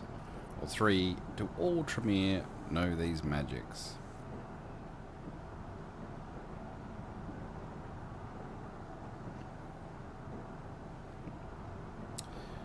Well, just got a notification for severe storm warning in our area. So Red Eye thinks we should ask what will happen to her. So let's go with that one. What will happen to her now? Is your clan really going to let her go? Maybe. I don't really know. It's hard to imagine Ashling accepting the loss of the notes. Agathon sounds defeated. Perhaps he's contemplating the limits of his power within his clan. You reach the occult bookstore. After Agathon parks the car, you head inside. You climb to the second floor to find Aisling Sturbridge waiting for you. She looks surprisingly casual for someone with such power. You have the notes, I hope? No, Juno got away with them. For a moment, Aisling Sturbridge only stares at you and Agathon. She doesn't look angry, but you wish you were anywhere but here. That's disappointing, especially coming from you, my child. I had hopes for you. As for this neonate, what can you expect from some orphan Langley took in? Okay. Fuck you. So do we say I didn't have to help you, or Agathon did his best, or do we accept the reprimand in silence? I mean, I guess it's like we got fucked up somehow. I don't know how that happened, but anyway. Didn't really go into detail, so it's kind of weird. Like, were we burnt? Were we... Yeah, I don't know what happened. So, 1, I didn't have to help you. 2, Agathon did his best. 3, accept the reprimand in silence. So you think, alright, we just take it like a Ventrue? You nod, not saying anything. Agathon glances at you, looking relieved. After you receive a dressing down from Aisling Sturbridge, Agathon walks you back to the door of the door of the bookstore. The High Regent might be disappointed with us both, but I won't forget that you helped me in this time of need. You leave the bookstore with the High Regent's harsh words ringing in your ears. You have no idea what will happen now. Will the Tremere keep looking for the notes and the secrets they contain? Agathon didn't get what he wanted, but perhaps the night didn't end so badly for you. After all, you got to know him better, enough to reach an understanding. Perhaps that's enough in this world of backstabbing and betrayal that you now inhabit. Alright, so... we're only halfway through the night, and I'm pretty sure we've ended the Agathon arc. So, what do you think we should go after this reporter guy?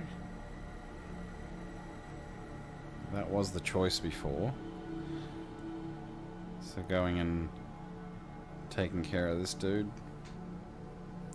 Getting him off her tail, maybe. Go and feed on him. What do we think?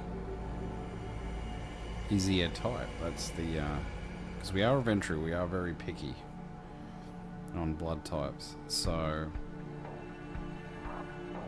nom nom nom. Alright, let's do it. There's a sleazy reporter from a gossip magazine sniffing around Sophie's Haven. She could use your help with the problem. Alright, let's do it. The streetlights filter into the apartment in a stark white glow, as if someone was shooting a movie outside. The art pieces displayed a tasteful expense, entirely fitting the image you have of Sophie. It feels as if 1,000 sins have been committed on these premises, most of them under her benevolent hospitality. Sophie comes to greet you as you enter the living room, shaking her head.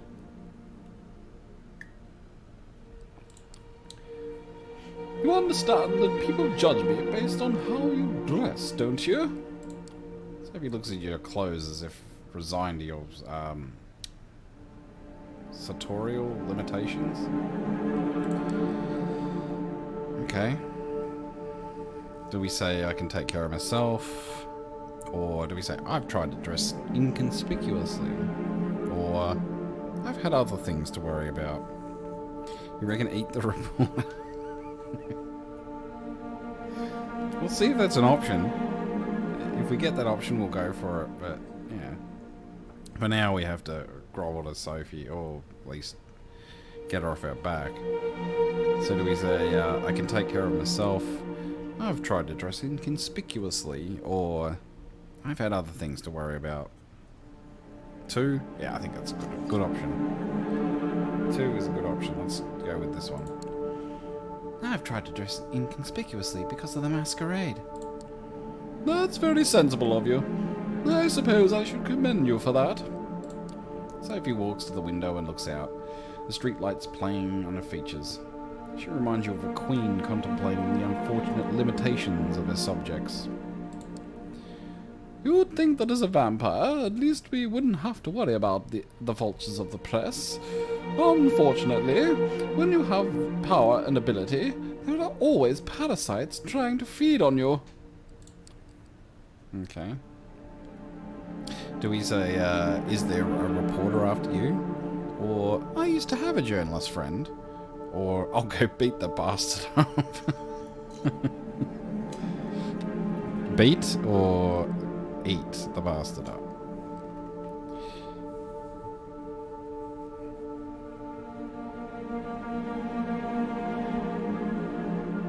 So, is there a reporter after you? I used to have a journalist friend, or I'll go beat the bastard up.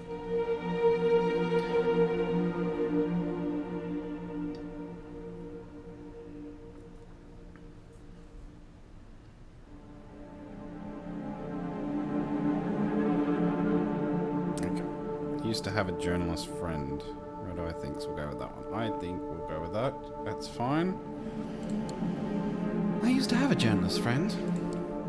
Then you know what they're like. Sophie steps away from the window and settles down on a sofa, a wine glass with red liquid in it. Blood. Treated as not to spoil. Become good at noticing the scent, even from a distance. She doesn't offer you any as you cautiously sit down across from her. This awful man has been stalking my apartment with a camera. He's gone through my trash, talked to the neighbors. Please be a dear and explain to him that there's nothing for him here. Okay. So I'm not an errand boy, or is this about the masquerade? Honestly, who gives a shit? Just like, we're hungry. We could go for some takeout right about now, and reporter sounds really good. So, but those are the two choices for now. Not an errand boy, or is this about the masquerade?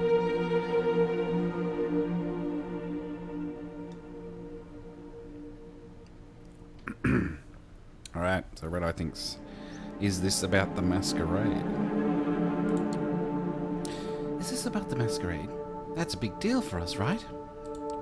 Indeed. You're learning. So isn't this dangerous? Or isn't this unavoidable? Or this must happen often? Geez, you bloody well hope not.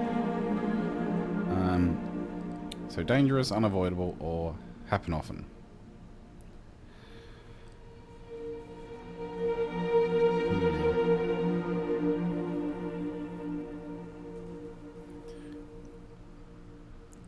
I personally don't know which one I would pick. So, I'm kind of glad I'm leaving this up to the audience today. You think 3? This must happen often? Let's go with that one. This must happen often. How do you usually deal with it? Everyone has their own way. Sometimes the problem goes away with a bit of money or sharp words. But other times you need something more.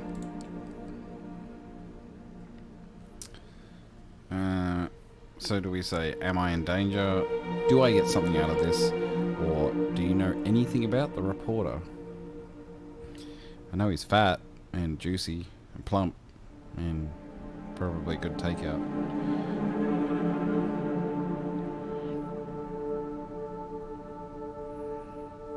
So am I in danger? Do I get something out of this? Or do you know anything about the reporter? Probably annoying. So you think 3?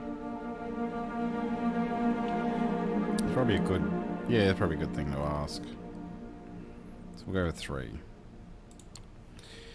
Do you know anything about this reporter? Man, woman, young, old, anything like that? All gossip reporters look the same to me. Time for you to go. I have business to attend to. We leave the apartment as Sophie disappears into another room. You don't have a clear idea of the games she plays with the city's mortal and immortal power structures, but she always seems to be making a move. Outside on the street, there's a slight warm drizzle, the kind that gets under your clothes and makes you want to take a shower when you get back to your own haven. No reporters immediately jump out to you. Alright, So, do we go around and investigate? Or do we just stay put and keep an eye out? Shame we don't have ore specs, but that's not an ability our clan is available to us. At least not straight away. So, investigate or stay put. I think stay put and keep an eye out. Let's try that then. For a while, it feels like nothing is happening in New York. In the New York night. People are walking past you on their way to whatever nightlife diversions help them forget their sordid lives.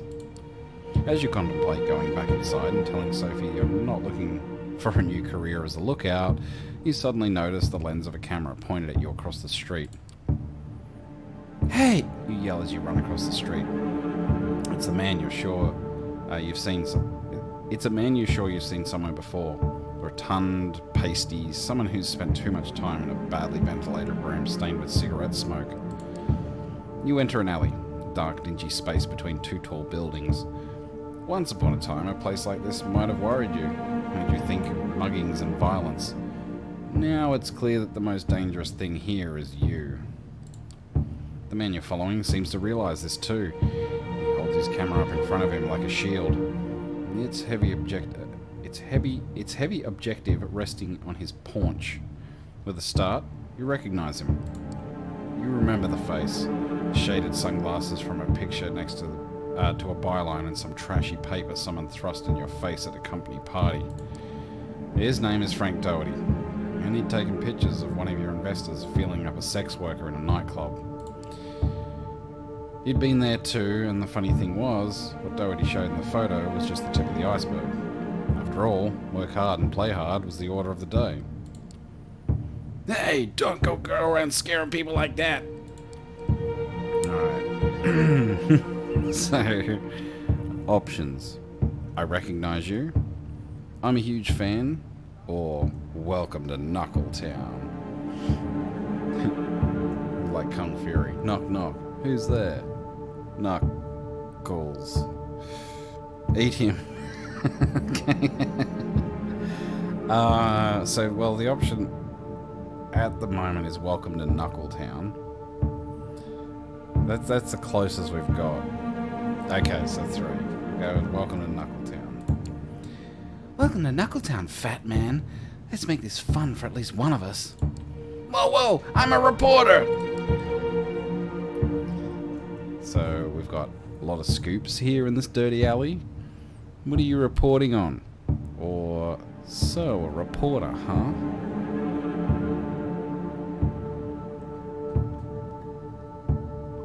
Typical fucking Ventrue. I'm trying. Yeah, but, you know, typical Ventrue. They always got to play with their food.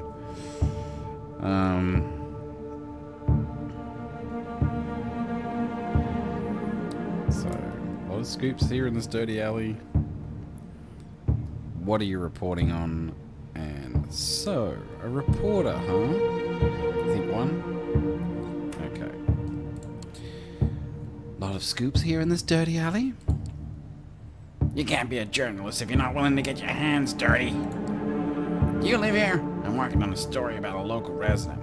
Her name is Sophie Langley. Everybody knows her in the high society circles. She's a redhead, pretty as a picture. And there are a lot of pictures of her through the years. That's the thing, in fact. Look at this. Frank pulls out his phone and starts showing you pictures. Some have been downloaded from news sites, while others are photos from the society pages of newspapers from past decades. All show Sophie. She has different clothes, hairstyles, makeup, names, but the face remains the same. Wonder why. Also, that's strange. So, what do you think's going on? Or, they're all hot. Other than that, I'm not sure. Or, so you're a stalker of some sort. Make it seem like we're like, you know, vigilante. Call him a stalker and then eat him. Maybe. Or get him, you know, spill the beans. say that's strange. What do you think that's going on? He's, you know, implies he knows too much. Okay, you think 1? That's strange. What do you think's going on? Beats me. That's what I'm here to find out. Oh god. So we've got, you must have a theory about what's happening. This must be important. So why does it matter? God. Fucking Ventrue. Just like, just want to scream at it. Just eat your fucking dinner. Stop playing with your food. So yeah. 1, you must have a theory. 2, this must be important. And 3, why does this matter? So you think 1? You must have a theory.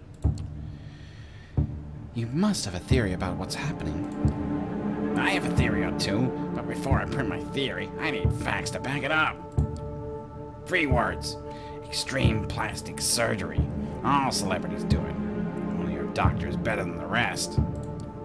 You look critically at the photos on Frank's phone. So, no doctor is that good. Hook me up with this miracle doctor. Or you're looking for a doctor in an alley?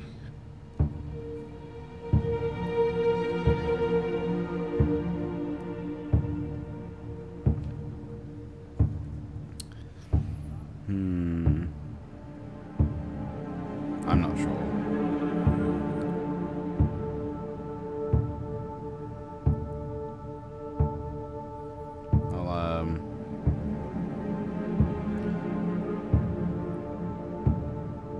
I think 1? No doctor is that good. Okay. So you think she's like 70 and plastic surgery makes it look 30? I mean, Frank, buddy, no surgeon is that good. Frank looks deflated. He's probably already arrived at the same conclusion. Despite his greasy appearance, he's a reporter after all. So, how would you explain it? Okay. I know Sophie personally. Ancient medicines, or it's a hoax.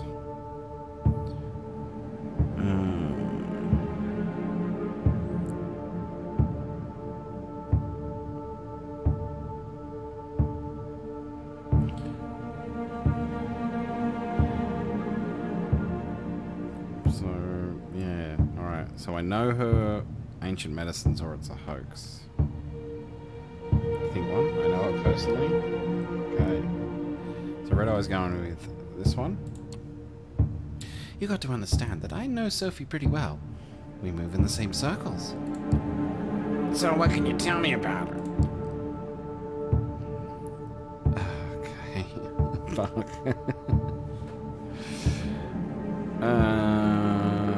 She's a society princess. She has a tragic family background, or she's a philanthropist.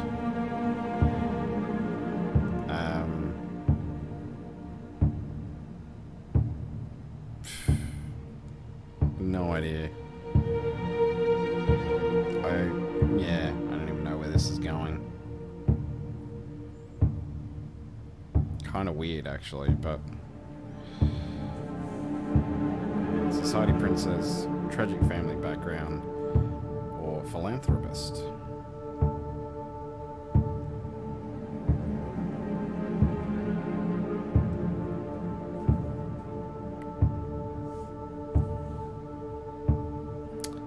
It's a tough choice. Very tough. You think 3? Okay. She's a I was going to say philanthropist. Philanthropist. Secretly, she's a great philanthropist. Gives charity all the time. Sure, she catches a lot of babies too. Who cares? I gotta have something usable. Ooh, okay.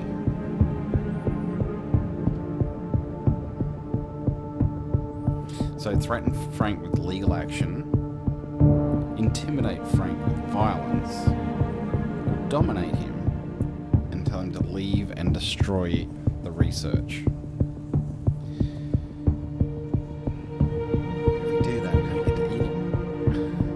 will beat him. Okay. I think 3. Dominate him? Okay. We'll go with 3. Just do that. Alright, we'll go with 3. Dominate and tell him to leave and destroy his research. You look Frank in the eyes. You look Frank in the eyes. They are red behind his shaded glasses. Veins pop from years of neglecting his body. Suddenly, he seems soft, easy to manipulate.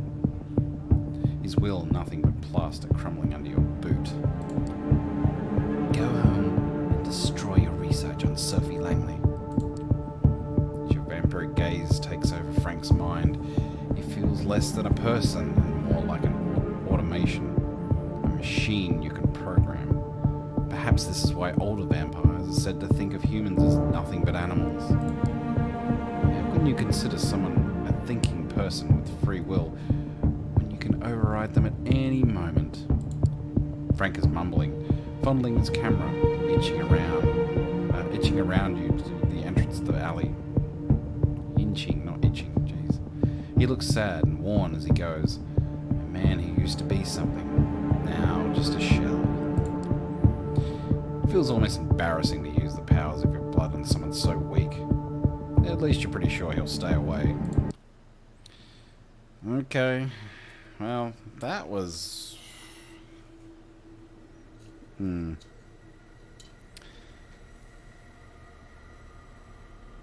What's the word? What's the word I'm looking for? Anticlimactic. Yes, that's it. It's very anticlimactic, I gotta say. So we'll rest. The plan was to return to your haven for the day. The sun is coming up soon, after all. But that's not what the beast has in store for you. The feeling of emptiness, the overwhelming famishment that takes hold of you cannot be denied or bargained with. The time when you could reason with your thirst is over. You don't remember how it happens exactly, but you find yourself in an alley, sucking the last drops of blood from the savage gash of the corpse's neck. You've killed somebody tonight, and did it very close to your haven. Any attempts at covering up this poor soul's death becomes secondary when you realize the dull glow over the city in the east is the sun coming up. You barely make it back to your haven in time. You realize your clothes are a mess, torn in places, covered in blood. Your victim's blood. How many people saw you get into the building? You don't know. It was a panic sprint to escape the light. Instinct saving your skin. The same instinct that decided it was time to feed the beast. You cannot let that happen again. You cannot ignore the hunger for as long as you did before tonight. Your humanity depends on it. Well, should have fed. Yeah, we should have done it. But anyway.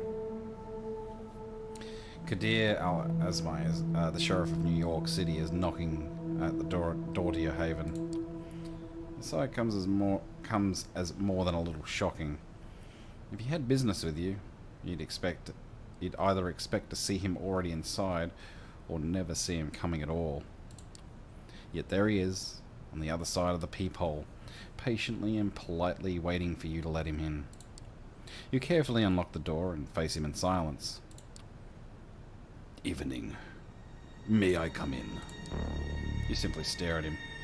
Your lack of an answer doesn't faze him, and your lack of resistance as he starts walking inside has obviously been interpreted as permission. Once inside, he starts looking around as you cautiously stay by the door. Haven't really had time to make this place your own yet, have you? It feels like Langley's apartment through and through. A secluded study where nobody studies anything. Look at the books on the shelf, obviously meant to impress guests, not to read. They reveal nothing about the owner, aside from the aching desire to be taken seriously as an intellectual. He picks one of them up and smirks before putting it away. What the hell is that? The phenomenology. The phenomenology of spirit. next to all this garbage poetry. We can make a bet. If she's read more than 20 pages, I owe you $50 and a gallon of blood. The kind of place that self-professed hermits entomb themselves into suffer.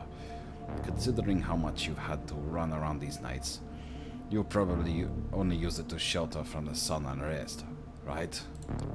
Even though he's obviously making an effort to come off as non-threatening, it's impossible to forget the first impression he made. You see him as a fierce predator, trying hard not to expose his true colours. You sense a familiar fight or flight response as you struggle to find a diplomatic answer to his last question. If Kadir is bothered by your silence, he doesn't let it show. He keeps walking around, toying with whatever catches his eye. Eventually, he speaks up again. Watch any baseball lately? If I had to guess, you strike me as a Red Sox fan. Now he's inviting you to talk in a more direct manner. You attempt to overcome your physical reaction to him and reply as casually as you can. Well, let's see. Option 1, ... Option 2, ... Option 3, ... Fuck, help me, dude. I can't decide which one.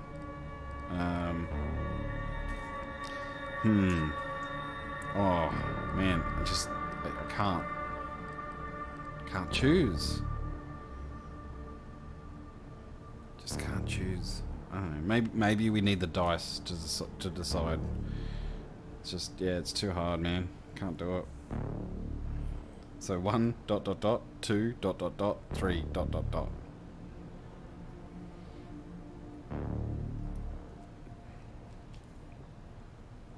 And yes, I'm seriously leaving it up to the audience here.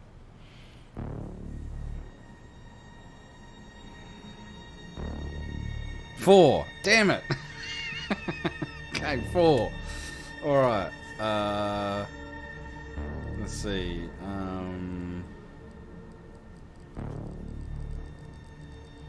Alright, well 4 then. I'm going to say it's a dice roll. Let's see. A 9. So that's this one. Let's go. ... Oh, man, what a surprise. Your mind keeps going back to that night when everything was changed forever. Waking up in hell with a body next to you, spending a night in that underground sweatbox, unsure of what will happen next. That endless car ride. 3 strikes. A bloodthirsty crowd. That blade. A rebirth. A baptism by fire. A frightening executor who made sure the flames scarred your spirit. Kadir. He responds with ... And as you look into his face, you realize he's read the emotions from yours. Not in the mood to exchange pleasantries, hmm? There's no animosity in his voice. He's just stating a fact. Let me get straight to the point then. He momentarily stops caring about his surroundings, turning all of his attention to you, demanding the entirety of your attention in return. And you'll see there's something I've realized over the years. In large part, I may have been hired just to look menacing with a sword, but my job is about seeing through all bonds and relationships. The Camarilla would be safe as long as its members adhere to certain social contracts, making their dealings and affinities plain for everybody to see. But that, obviously, remains a pipe dream. This is a community of born conspirators, overly ambitious gangsters and politicians, monsters in denial, all sorts of tragically broken individuals. They are driven by desires that make them incompatible with the Masquerade, incompatible with prolonged survival of the Camarilla, incompatible with the methods I use to operate. And so I am doomed to be like a cop, constantly insulted behind my back, maybe for good reason, but immediately called for help whenever someone loses their tableware. Or like an Agatha Christie protagonist, outwardly assisted by everyone, but constantly lied to about everyone's past and motivations, even if my failure to solve the mystery might be the end of us all. He tries to sound like he's peacefully resigned to his fate, but it's easy to detect a tinge of regret in his voice. A voice belonging to someone who once had bigger ambitions than this. What broke him? You see, for this detective, the why done it is far more important than who done it or how done it. When you understand all players and their mutual obligations, you easily understand every crime. But of course, the kindred know it, and they devise ways to make my job much harder, just like the conspiracies between two unrelated actors that depend on scratching each other's backs for mutual security. Or they enforce a blood bond to make someone unexpected death row. A boss serving their employee, a rebel serving a tyrant, just because one is regularly being forced to drink another's blood. What has Sophie seen in you? Why does the prince keep asking me about your actions? How come you're being pushed to build your own coteries so fast? You are surrounded by unclear motivations which you yourself don't understand. That unnerves me, and it should unnerve you as well.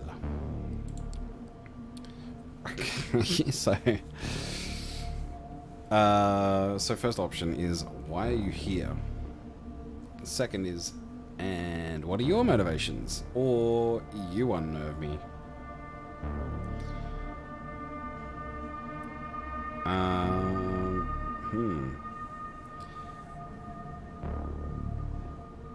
It's kind of weird, like, just turns up and he's doing this big fucking speech, but okay.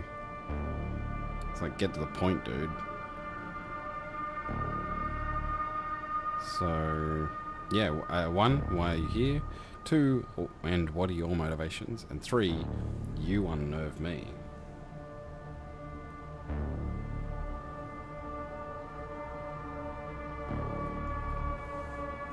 We'll go with 3, you unnerve me. It is you who unnerves me. You've made one hell of a first impression. Finally, you manage to raise your voice. Kadir notices the effort and smiles softly. So you haven't gone mute since the last time I saw you. Good. Well, I'm here for a selfish reason. I need to develop a rapport with you to better fulfill my obligations. The last time we met, I couldn't see you as my equal. Now that you've been accepted into the Camarilla, what choice do I have? I'd understand if you didn't want to see my face again, but I'm one of the faces of New York City, of the New York City community, and as long as you're part of it, it's going to be impossible to avoid me. Especially when I have business with you, and I do. As you might have guessed by now, one of my tasks is uncovering and understanding your bonds. And one of them might endanger our community. Well, that's not menacing at all. Who's he talking about? Alright. So Sophie? Someone from my coterie? Kaiser?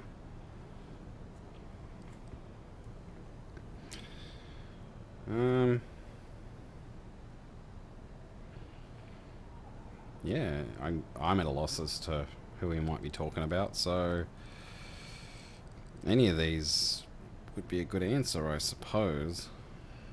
Or a good guess, at least. So, Sophie, someone from my coterie, or Kaiser? Who knows?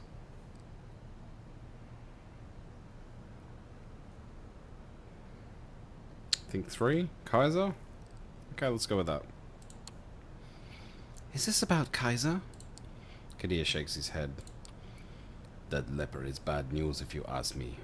But who doesn't trade information with them these days? No, they are not a major player. He produces a file from underneath his coat and passes it to you. This is our troublemaker.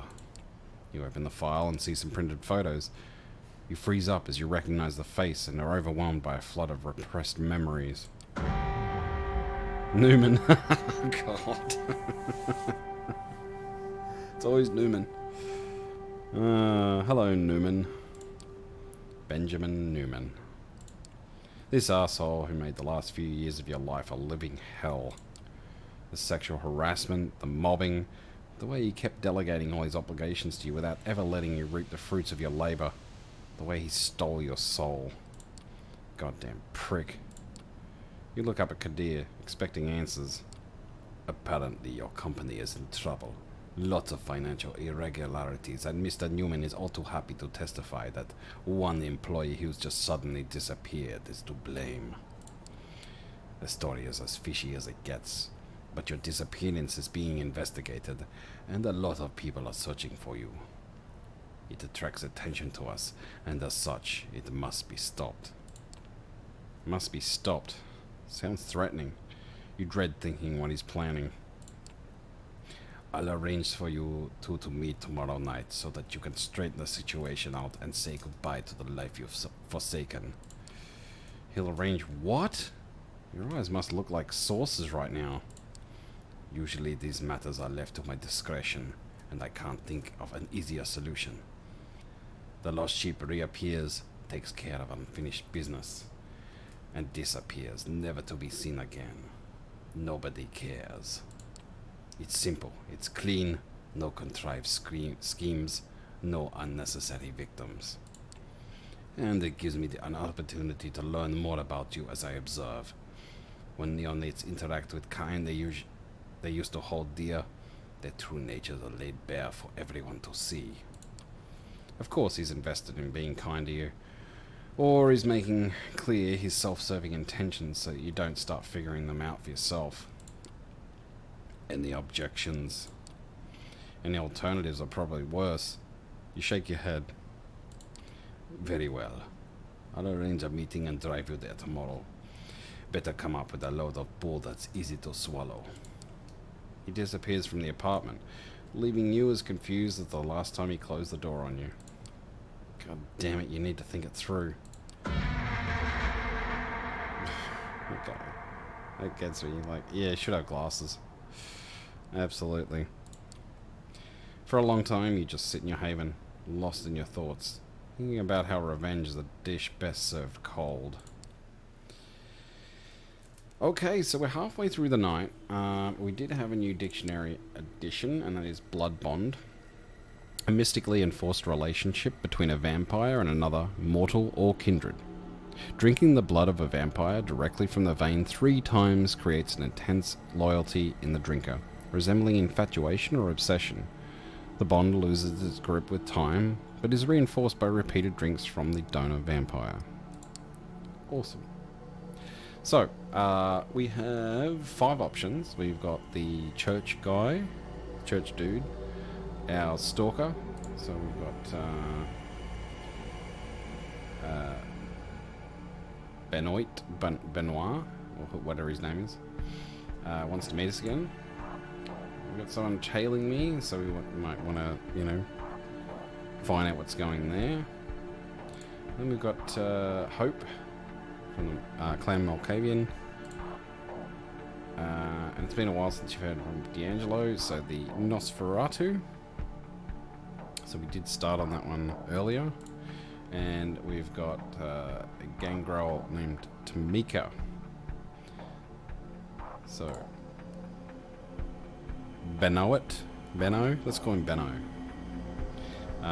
Stalker, Hope, D'Angelo, and Tamika. So which one is it? Which one will it be?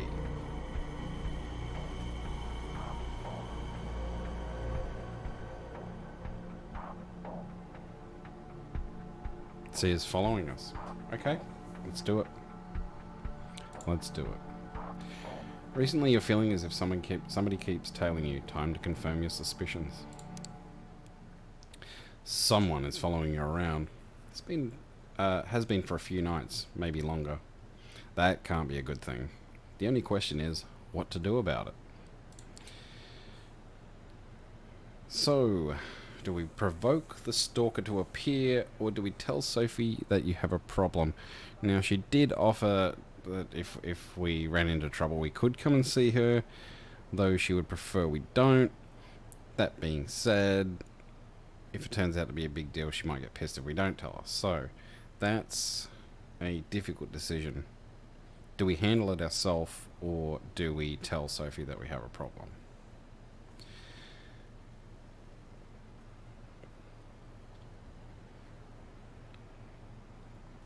Good news is we're not hungry anymore, so yeah, that's you know, but we wouldn't even know if we've committed a masquerade breach, so that's we're gonna provoke them. Red Eye thinks we should provoke them, so let's go ahead and do that. You venture out into the street with the goal of letting your stalker know that you're aware of being followed. It's time to stop this ridiculous charade. It's raining outside and you step onto the street in front of your haven and wonder whether that'll help you. Will you be able to see the footprints of your stalker in puddles on the ground? Not sure where to start, you slip a few bills to a homeless man and chat up the guy who runs the local bodega? Oh, the local bodega. Both of them talk your ear off about strange characters hanging around, but none of their stories seem right to you. Walking the streets, you're convinced by turns that everyone you see is an enemy agent out to get you, and that your stalker has decided to take the night off. Frustrated after a couple of hours of useless searching, you cross the road without looking where you're going. A courier on a motorbike zooms towards you and has no time to brake or swerve as you suddenly step in front of him. For a split second, your eyes meet those of the man on the bike, and you both know that you'll collide. You'll get hurt. Something hits you, pushing you forward. You tumble, flying to the sidewalk as the courier zooms past. You feel a weight on your back, catch a glimpse of something, a person, female you think, and then she disappears. You could spend a couple more hours trying to find the woman who's been stalking you, but in your shriveled undead heart you know it to be futile. She is gone. Well, bugger. Okay, well, it's time for us to rest, I think. So let's go ahead and do that.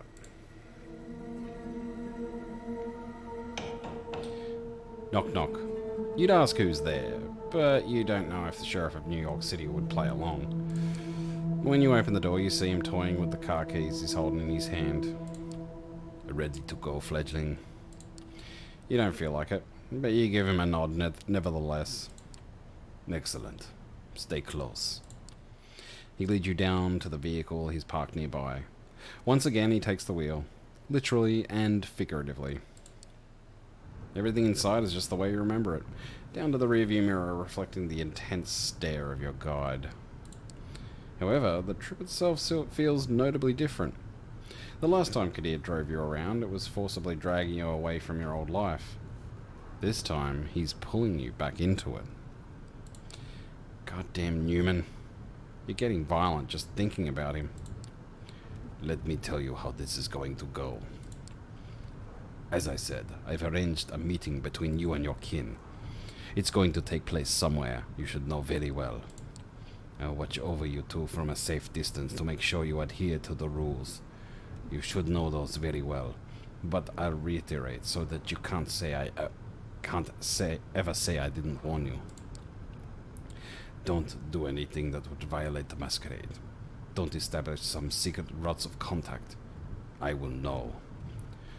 Do treat it as the last time you two will meet. Take this chance to wrap everything up. Here's your story. You're fine. Found yourself at a crossroads, dedicated to radically change your life and to move out of the city. The subway is unbearable. The rent is too high. They've heard it all. However, you do not appreciate being accused of a crime you didn't commit. So you're back, both to clear your name and to strike fear into the heart of the real culprit. By now, you should know how to cause fear among the living, right? He smirks at you. Have fun. As long as you don't leave a mess for me to clean up, we should be good. The car makes a sudden turn. I'll leave the finer details to you. Just be so kind and don't make me regret it. You can sense he's going out of his way for you, but doesn't try to force you into gratitude by stating it plainly. If you know, you know. He'll see if you're worthy of his aid. We're here. You take a look around and recognize your destination. He was right. It's a familiar place. It's the office in which you wasted the best years of your life. Newman should be up there. Apparently someone is blackmailing him with documents proving his penchant for embezzlement. The poor guy is stuck in his office, and he's probably pretty shaken up. The documents don't exist, but it would be a shame if someone went there, wiped the floor with the man, found proof that he pilfered the funds and forced him to admit his crimes. He turns off the engine and relaxes comfortably in his seat. You silently leave the car and head straight for Newman's office. Oh.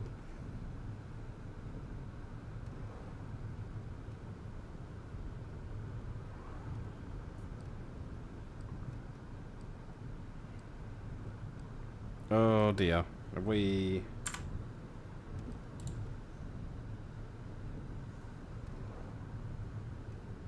We lost the stream?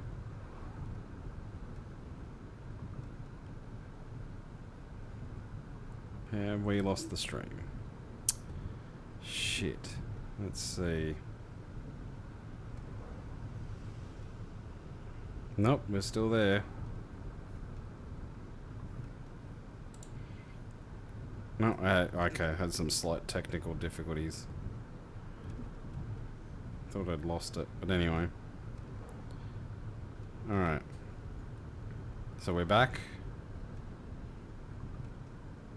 Okay, we're all good. Alright. Something happened with my live chat. Well, I'm glad to hear it. The elevator ride up just doesn't seem to end. After what feels like 5 hours, but in reality is closer to 30 seconds, you finally reach your floor. Your ex-boss is sitting in his office, just like Kadir said. He looks... how can you put it? As if he'd just googled body language of alpha males and attempted to poorly copy that most cartoonish posture in order to intimidate the blackmailer. Out of habit, you take a deep breath as you step inside his office. Diana? He immediately relaxes. It's just Diana, his eyes say as a sly grin appears beneath them. Forget to ask for a vacation. People were worried, you know. Not to mention, overworked to hell and back. Then overworked some more. Someone had to take over your responsibilities. And guess what? Just as we started digging into your work, some unexpected financial irregularities started popping up. We'll need to work on a common story to explain those, you'll see. You keep quiet and just stare him down. That poor idiot still thinks he's the predator in the room. Let's see how long it takes for him to realize his mistake. Human senses that you're different somehow. He attempts to stare back, but fails to withstand your glare. He starts to wonder what's going on and quickly arrives at a conclusion. Wait a second. So you're the one who sent me that message. Now that's a laugh. He starts approaching you. Sweetheart, if I'm going down, you're going down with me. You think I could convince anyone that you never knew what was going on around here? Fat chance. And even if you did, you know my friends, they'd never let you live it down. He's right in front of you, licking his lips, pondering the best way to display his complete physical superiority. You won't give him the chance. Okay, so... big choices here. We could... okay, so we get to beat this guy up. Use him like a punching bag. Throw him outside the building. Or use presents to scare the shit out of him. These are all pretty good options, I'm gonna say.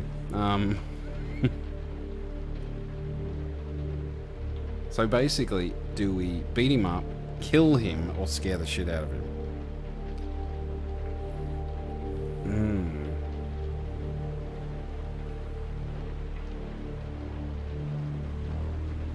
You think presents? I suppose we're not hungry anymore, so... okay, we'll go with presents then. Red Eye thinks we should go with the third option, so that's what we're going to do. Before Newman blinks, you're standing in front of him, with your arms crossed. After he blinks, your hand is already on his throat. He freezes up. He watches you get in his face and slowly brandish your long fangs. A loud, throaty, and human growl rings out throughout the office and begins to morph into a violent hiss. For a moment, your ex-boss can't identify the source of the overwhelming sound. Or rather, his brain refuses to accept that your relatively small body is capable of generating a noise like this. He begins to understand and process the unnatural sight of your fangs. He's gradually overpowered by an animalistic fear that shatters his entire worldview. You were supposed to be a victim. Why are you a threat? Why did reality break? You slowly tighten your grip on his neck, not hard enough to trigger a flight response, but enough to strike deeper fear into his heart. Kneel. Newman complies with your demand, squealing softly, a single tear making his way down the stubble on his cheek. Fuck! Obey. I'll do whatever you want. Just don't kill me, please. You gather your strength and throw him, slamming him against the desk. Fuck! A born boardroom predator has met his better in the place he least expected it. You slowly start walking toward him. Stop! I get it. I'll do it. I'll fucking do it. With shaking hands, he scrambles toward a safe in his shelf. He opens it and takes out some documents inside. This is what you want, right? This is what you want. You rip the papers from his hands and browse them. These should be enough to, as Kadir would put it, prove his penchant for embezzlement. I'll clear your fucking name. Tell them somebody else. You twist your heel into his hand. He screams. Aha! I did it! I'll tell them I did it! Alright, so our choices are, you better do that, or next time I'll bite into your throat, or we just leave in silence. Seriously, I think it should be leave in silence and like do a Harley Quinn, like throw a stick of dynamite behind us or something. But that'll probably be a bit too much. So do we tell him, you better do that? Or next time I'll bite into your throat? Or just leave in silence? Do I have any coffee left? I don't. Goddamn catastrophe. Alright. So Red Eye says we should go with number 3, leave in silence, so that's what we'll do. You simply turn around and start walking away. You walk into the elevator, press the ground floor button, and wave at Newman as the doors start closing. He mumbles something under his breath and winces in pain. Back to Kadir's car. Once you close the door, he instantly puts his foot on the gas pedal. Walking off the pitch with no regrets. Said everything you had to say. I wiped the floor with him and got the documents that should keep him in check. That arsehole will be looking over his shoulder constantly for the rest of his life. Kadir smiles deviously. Looks like you can take care of business. As expected. I don't need to tell you to hang on to those documents, but keep in mind that you can use them for more than a security guarantee. We're always looking for more contacts among the big fish. Once you settle in, you can use what you know of Newman to convince the elders that he's better off as your ghoul. Now that's an enticing thought. You're surprised at this suggestion. The car speeds up across an intersection before the light turns red. You give Kadir a good hard look. Okay, so we can ask him, why are you not mean to me? Probably not something a character would ask, but she might. Or do we say thank you? Or do we compliment him and ask him and tell him that it was a good job with setting it all up?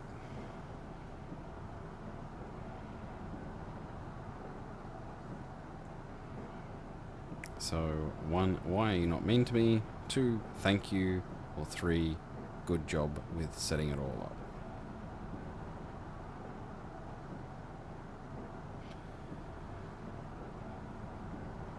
So we go 2, just a simple thank you. Hey, I think that'll suffice. So Red Eye's suggesting 2, we'll go with that one. Thanks. It doesn't feel like a, how do you call it, very vampire thing to say, but you say it nevertheless. He's visibly taken aback, and his usually furrowed brow smooths out for a moment. Then he takes on a serious, slightly sorrowful expression. Don't suck up to me, kid. Mr. Bad Guy is still here, and without a doubt he will go back to decapitating suckers like you any time now. The car starts slowing down. We're here. You look out the window and see your haven. Take care. I'll see you around. Just pray I don't have to see you too often. You leave the car and start walking to your haven, thinking about Kadir. Can't say you're fond of him, what with the welcome he gave you and all, but after tonight, you can't say you aren't either. Okay. You're going to need some more time to understand him, that's for sure. Okay, so it's we're only halfway through the night, and we've got dictionary definitions to go through. So, Elder. A vampire who has experienced at least 2 or more centuries of unlife. Elders are the most active participants in the jihad, the secret self-destructive war waged between the ancient undead. Elder vampires tend to manipulate their lesser kin, using them as pawns in a terrible game, the rules of which defy comprehension. Ghoul. A minion created by giving a bit of vampire vitae to a mortal without draining them of blood first, which would create a vampire instead. Okay. Alright, so Mr. Reporter looks like he hasn't got the freaking message. So we got, okay. So we've got back to the church. We've got the somebody's watching you. And we've got Mr. Nosy Reporter. And then we've got these 3 as well. So, Benno wants to meet you again at the cathedral. You wonder whether that mysterious priest will be there. Last time you failed to resolve the situation with your stalker. You have to get a handle on that one way or another. You've taken care of Frank Doherty, but apparently there's still someone still stalking out Sophie's apartment. He's not that stupid, is he? And we've got Hope, D'Angelo, and Tamika. Eat Reporter. Okay. We're gonna eat this reporter, folks, if it's the last thing we do. Okay, let's do it. The weather is cold and windy as you walk to Sophie's apartment. There's a vampire that doesn't matter anymore. You may have been saddled with eternal hunger, but at least you can ignore the wind chill. Just as you come to the door of Sophie's building, she storms out, murmuring into a phone. Yes, I know. Don't worry, I trust you to handle it. You've heard Sophie talk to her associates before. It's always the same, generalities and vague suggestions.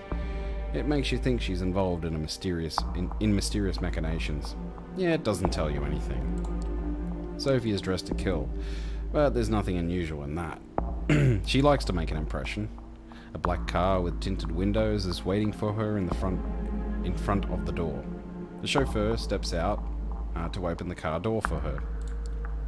Sophie notices you. I'm glad you're in the neighborhood. If you could look around for me one more time, that would be wonderful. You told me you'd got rid of that reporter. Turns out he's still here, snooping around. Sophie is very good at communicating disappointment. She doesn't have much to do except to make it clear that she's unhappy to have to return to this issue.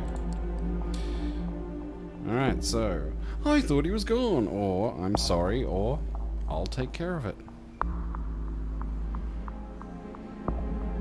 I think I know the option that's gonna be made here. But let's see. So 1, I thought he was gone.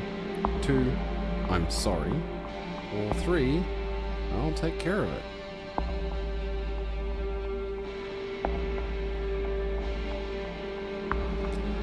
Seeing's decisions. I thought he was gone. I'm sorry. Or I'll take care of it. That's the one I thought we'd go with. Yeah. I'll take care of it. After tonight, he won't trouble you anymore. Good. Don't disappoint me. The reporter talked his way into the building during the day. Once the doorman understood what was happening, he threw him out. He showed old pictures of me to my neighbors. It's very awkward, you understand. Sophie disappears into the car and the chauffeur closes the door behind her. You watch as the sleek vehicle disappears into the Manhattan traffic. Just one anonymous car among many. Best sit down somewhere and devise a plan of action. You go to a nearby diner, settle into a booth, and order a coffee from the steely-eyed Latino waitress. As she brings you your cup, you describe Frank Doherty to her on the off chance she's seen something. Just as she's about to answer, you happen to look outside. Something catches your eye. The diner is brightly lit, so you lean closer to the window to see the street through it. You got lucky. Frank is standing on the sidewalk on the other side of the street, looking at something on his phone. You slide out of the booth, throwing a few small bills on the table, mumbling something to the waitress. You step outside. You follow Frank covertly, or you yell at Frank, telling him to stop. Snack time. I'll order a McFrank, please.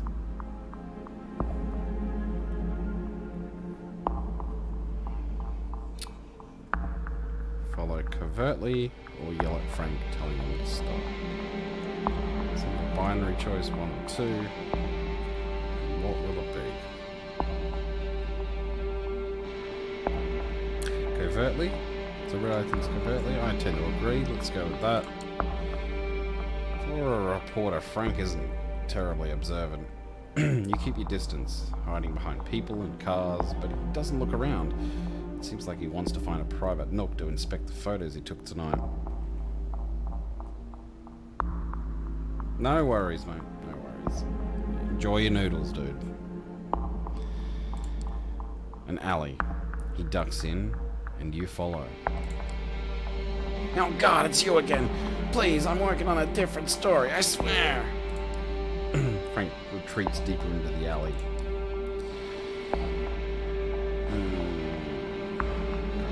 Okay. So since Red Eye stepped away, let's do a random dice roll. Let's have a friendly chat. I know why you're here. It's fine, Frank.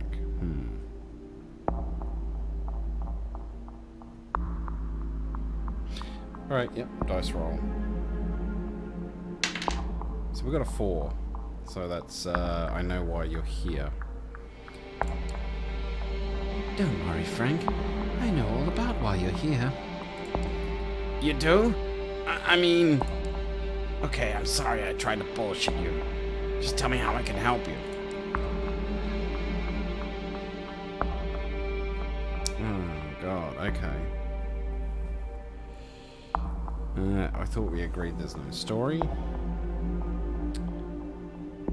Your employer trusts you too much, and why are you here? Well, I guess it's dice roll for the time being. Let's see if we can get to eat him. So your employer trusts you too much. I find it hard to believe that your bullshit is so interesting. Your employer keeps sending you here again and again. Story is a story. I mean, look, I don't want any trouble. I can see that you're serious. There is something to Sophie Langley, and I think you know what it is. You take a long, hard look at Frank Doherty. He's a tenacious man, but not brave. And after the last time you met, you were sure he'd been dealt with. Where did he find the courage to come here again?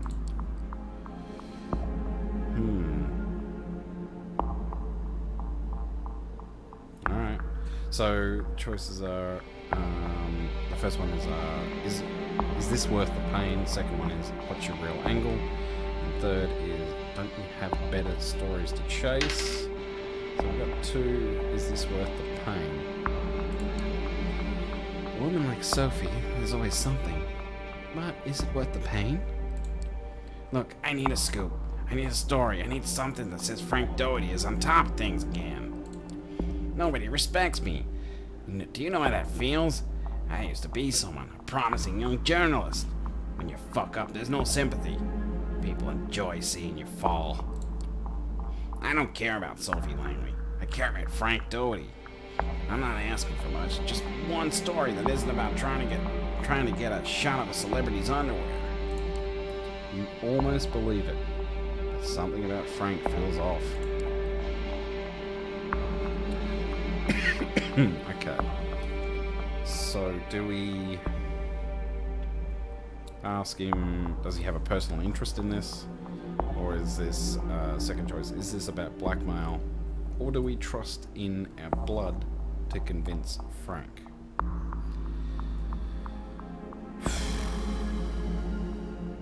Alright. I'm not sure if there's any good choice. So, yeah, we'll go dice roll again for the time being. So we've got a 3, which is, do you have a personal interest in this? Do you have a personal interest in Sophie Langley, Frank? What? No! Or I mean, she's a very attractive woman, but I make it a rule never to get involved with people I write about. Okay. First choice. Oh, okay, sorry. Red Eye is back. I was a bit quick there. Didn't see... I say, so you wanted to go with 3, I'm sorry. I was doing dice rolls, dude. So we've got a new set of options now that you're back. That must require real effort. Second one is this about revenge? Or third one is, you're known for your personal ethics, Frank.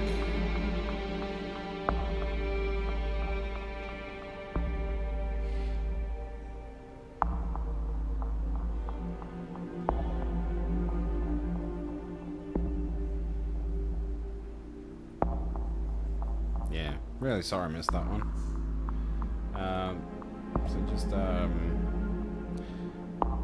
So we'll go with 2. Is this about revenge?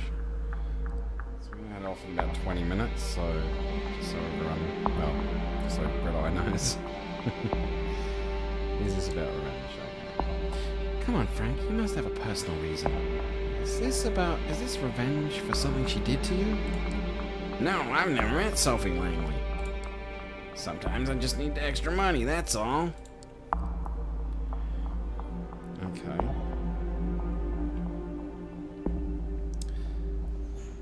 Okay, yeah. 1 is, where does this extra money come from? 2 is, now we're finally getting somewhere. 3 is, was that so difficult, Frank? So we could find out who... So it does sound like... Because she did say that something seems off. And it could be that he's being paid just to hang around and basically make a complete nuisance of himself. So we could find out... You know, maybe we're being set up, or Sophie is, or both of us. So, you think 2? Alright, now we're finally getting somewhere. So Red Eye thinks 2. We'll go with that. Now we're finally getting somewhere. There's a guy, he's paying me, that's all. But I can't talk about that. Oh, here we go, dude.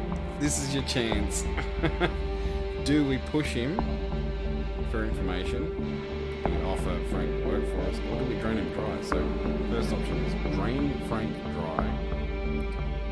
Do we push Frank for information? Or do we offer Frank to work for us? This is your chance, dude. It's...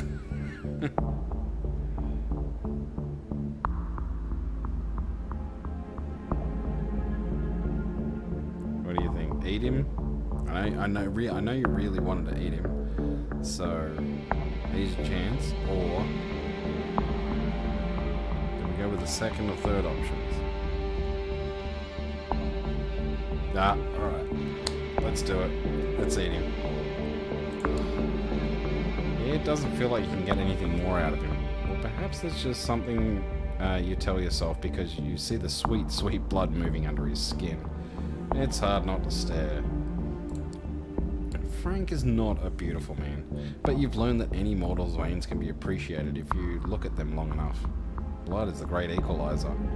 Young or old, rich or poor, they all serve as sustenance to you. You decide not to give up on Frank. You drink him dry. He won't come back again. Do we want to make it pleasant for him?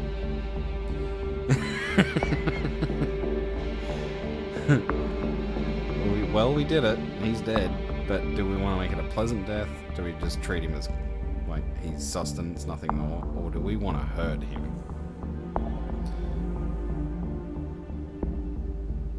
Make it, do we want to be at least a little bit humane? Do we want to just treat him like food? Or do we want to hurt, like, okay, make it pleasant. Oh, that's very nice of you there, Red. We'll make it a pleasant death. You've grown to like Frank, despite everything. You want to make his last moments pleasant. Close your eyes. I'll make you feel good. Frank doesn't have time to react before you take him into your arms and gently bite down on his neck. The bliss of your bite overwhelms him, and he moans in helpless desire. It's difficult to say whether Frank realizes you're killing him. He struggles weakly, but that could be just from the sensation your bite gives him. By the time is really leaving his body, he can't do much more than to lean on you. You've come to learn that all mortals taste a little different, traces of their life showing in the blood in the veins, the emotions pushing through, making each feeding different. It's a question of taste whether you prefer your prey scared or aroused. You drink your fill as Frank goes weak in your arms, falling down, his body lifeless. There was a richness to his blood that you appreciate. You've already learned that it's a mistake to judge the quality of blood based on a mortal's looks. Frank certainly shows that to be true. There's a dumpster in the alley. Straining a little, you haul Frank's body into it. You tear at his clothes and take his wallet to make it look like a mugging gone wrong. Not long ago, something like this would have been inconceivable. Now it's just feeding. He's dead. Even our animal's just hungry.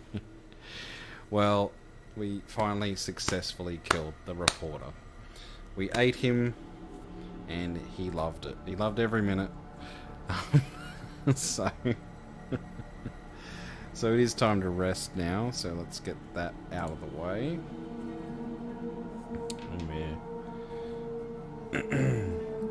So nothing happened when we woke up. So now we've probably got time for one more. So we've got Church, Stalker, or one of the potential Coterie members. Remembering that we had dealt with the Masquerade once before. So we could continue that storyline, or we could start one of the new ones, or we could try and take care of one of these two up here. So I guess we can go 1, 2, 3, 4, 5. Let's go like that. Yeah. So Red Eye is very happy now that we have eaten the reporter. And to be frank, I get it. So you want to go with Stalker, okay? But yeah, look, I found him annoying, so he won't be coming back. So if you'll be happy with this, and we're no longer hungry, so very well fed at the moment. So last time you failed to resolve a situation with the Stalker, you have another. You have to get a handle on that one way or another. Sorry. Yeah, let's go with this bitch. You're in your haven when the intercom rings. Answering cautiously, you hear an older male voice. Hello, I'm calling because a friend asked me to come by and offer you my services.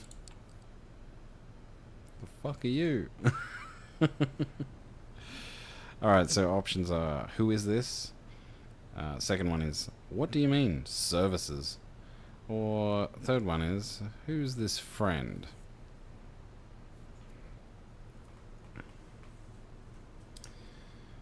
So, 1, who is this? 2, what do you mean, services?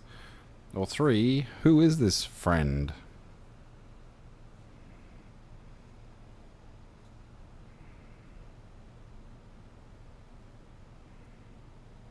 Two. What do you mean services? Alright. Red Eye thinks 2. We'll go with that. What do you mean services? Excuse me.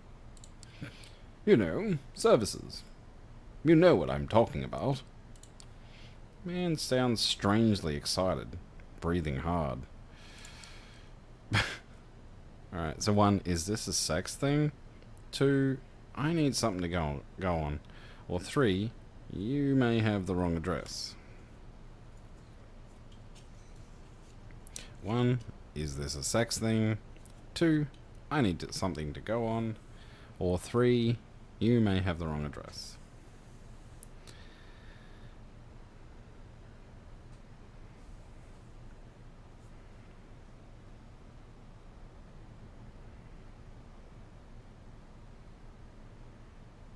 I think 2. I need something to go on. So Red Eye's going with 2. Let's go with that. I need something to go on. She told not to talk about these things in public. I know you're one of them. Please, it's all right. I don't mind. You can drink with me. If you understand what I mean. A man you've never seen before is paying a visit to an apartment not many people know of, offering for you to feed from him. So do we go with, let's continue this face to face? 2, I don't drink with people. I don't drink with people I've never met. Or 3, I'm getting creeped out. It is a bit creepy. Just like, yeah, knocking on someone's door and you're like, please drink my blood. And you're like, what?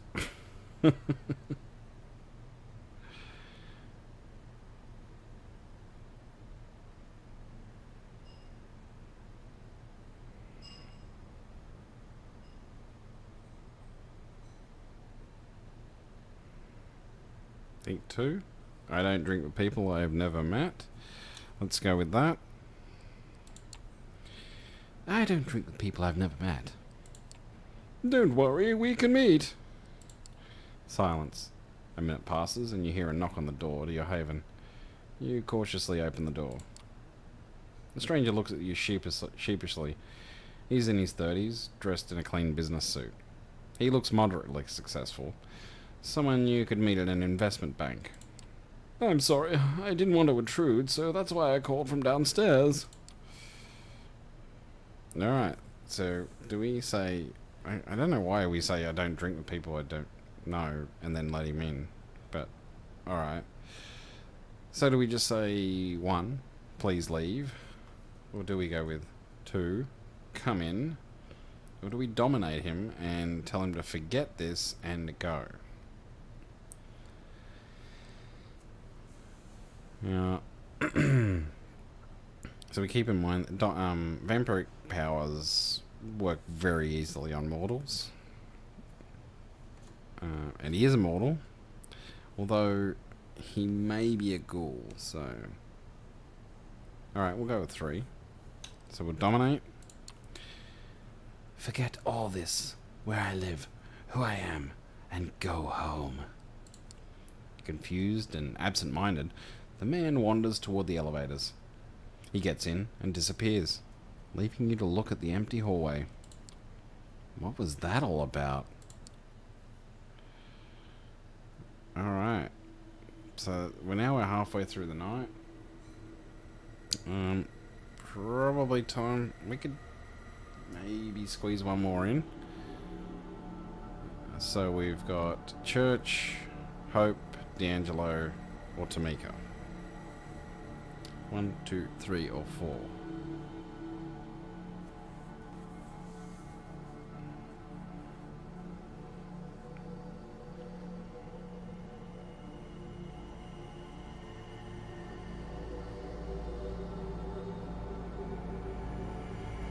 One, 2, 3, or 4. Oh, let's go through it properly. So, Church, Hope, D'Angelo, Tamika. Church, it is. Let's go for it. Benno, he wants to meet us again, and we wonder if the mysterious priest will be there. You started to look at churches differently since your last encounter with Benno. You're not sure what happened inside, but it was unavoidably real. You felt it. When Benno mentioned that being in the presence of Father Anthony's faith would eventually kill someone like you, an undead being, you believed him. It doesn't seem to be very common though. In New York, you pass thousands of people every night, and none of them have made you feel so afraid and insignificant. If you were to encounter someone like Father Anthony in the subway or a nightclub, you'd know. There are many churches in 5 boroughs, and you're pretty sure most of them don't contain someone whose faith can touch you in this way. Yet, you've become wary. They just might. Still, tonight the cathedral looks as before, a striking landmark acting as a symbol of faith for people who have no idea that vampires exist in their midst. For them, questions of faith and myth are theoretical or philosophical. For you, those same questions suddenly define the meaning of your new existence. You sneak into the cathedral like an old hand, as if going to church had been a regular part of your life. Inside, the cathedral is almost deserted. You're not sure if you'll be meeting Benno alone. The idea of feeling Father Anthony's faith on your undead flesh freezes you with terror. Benno was waiting for you in the front pews of the cathedral in the exact same spot where you saw Father Anthony. Worried, you approach, but you don't feel the touch of faith that shook you before. Benno nods as you sit next to him in the pew. So, let's ask him, do we ask him, aren't you worried? Or do we ask him, I have so many questions? Or do we ask, many kindred wonder what we are? Aren't you worried? I have so many questions, and many kindred wonder what we are.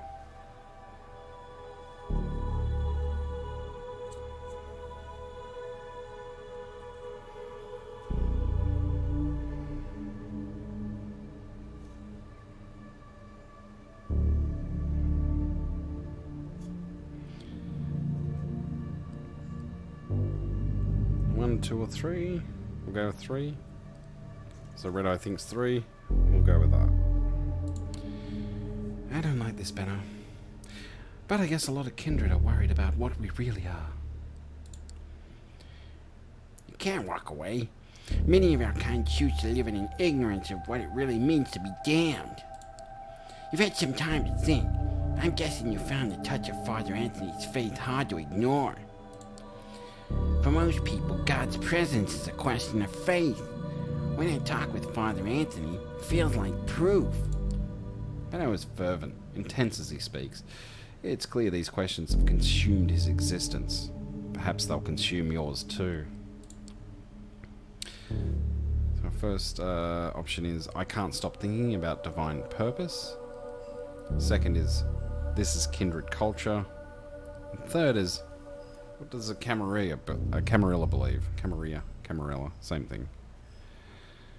1, 2, or 3. I can't stop thinking about divine purpose.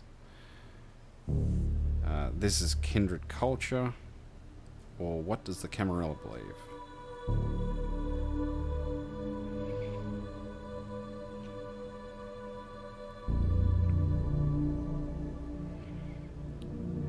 So, alright. Red Eye thinks 3. What does the Camarilla believe? Let's go with that one. What do the kindred of the Camarilla believe? The old ones. It's true the elders are not always so good at teaching their child. Maybe the Camarilla would function better if we all knew these stories. Benno looks around reflexively to make sure nobody is listening. There are only a few people in the enormous cathedral, and they don't seem to be interested in 2 loners murmuring to each other in the front pew. It might seem like ancient history, things that happened thousands of years ago, but time works differently for our kind. If the stories are true, there are Methuselahs still in existence who walked the earth when Jesus was alive. But the only problem is that old vampires lie. They adjust history to suit their egos. So first option, you can talk to different elders. Second is, surely something was written down. Third is, let's focus on what we can verify. So I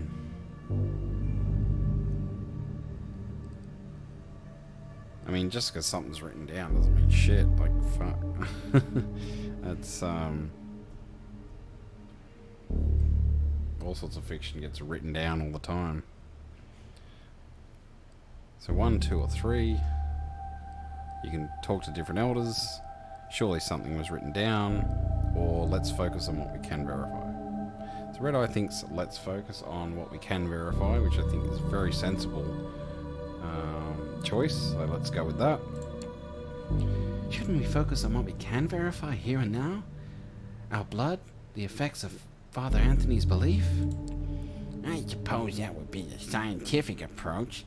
Still, I can't let go of the idea that the old stories would tell us something. This is how the story goes.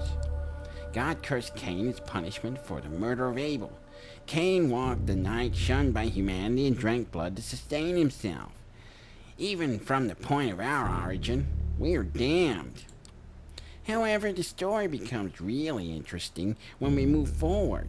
Cain creates more of our kind, often referred to as the second generation. They lived in the first city, later called Enoch, ruling openly over the city's human inhabitants. I see the first city as Cain's redemption. Cursed by God to wander, he remade himself as a ruler and lawgiver, acting as an immortal shepherd to humanity. It only started to go wrong when the second generation begat the third, and the vampires started to run amok. So, option 1, so the third generation. Second is, what happened to the first city? And third is, vampires ruled openly over humans?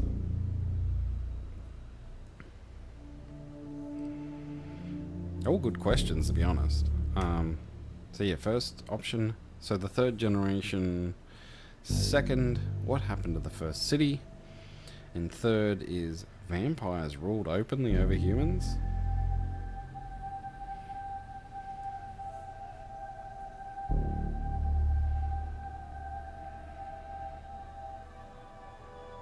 Go with 2.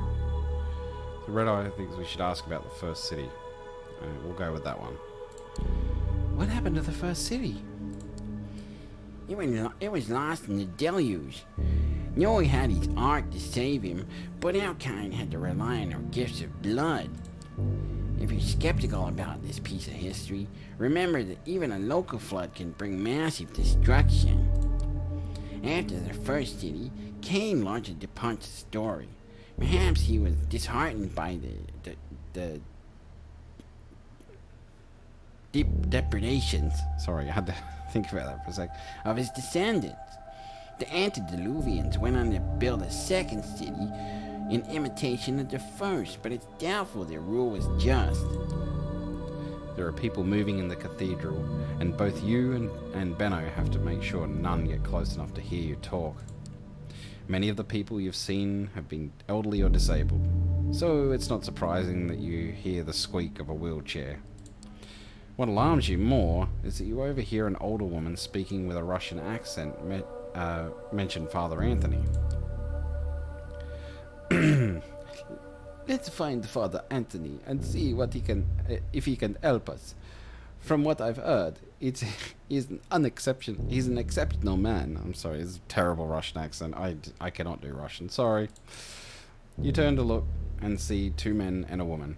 All 3 are in their 50s, clearly well worn by life.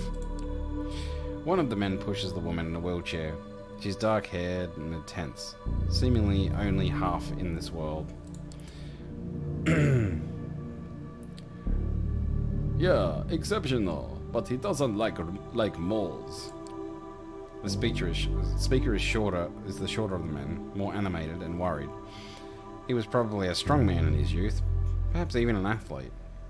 His voice carries a Midwestern accent. Oh god, okay, I totally screwed that up. We're only interested in whether he likes blank bodies. You and Benno look at each other. This is bad news. Whoever these 3 are, they can't be good for you. We need to get out. Let's meet outside. Alright, so do we walk out right past the mortals, or do we move discreetly to the side? So, walk out, just straight past them, or do we sneak? Sneaky, sneaky. Whew.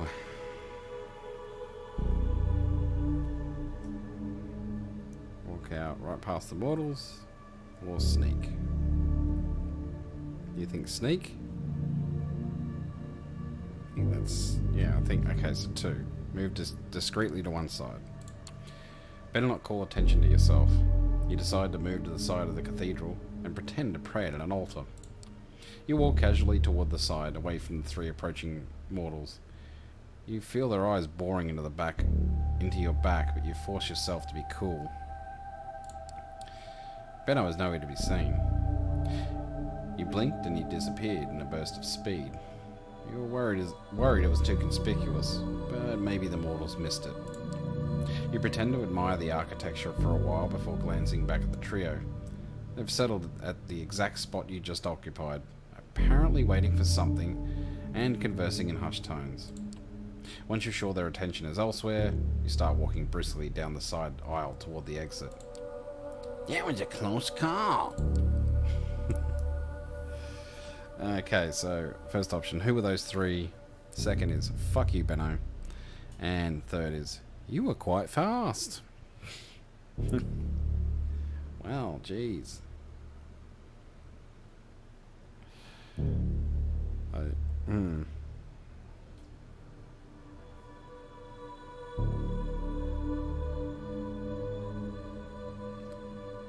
So, who are those 3? Fuck you, and you are quite fast.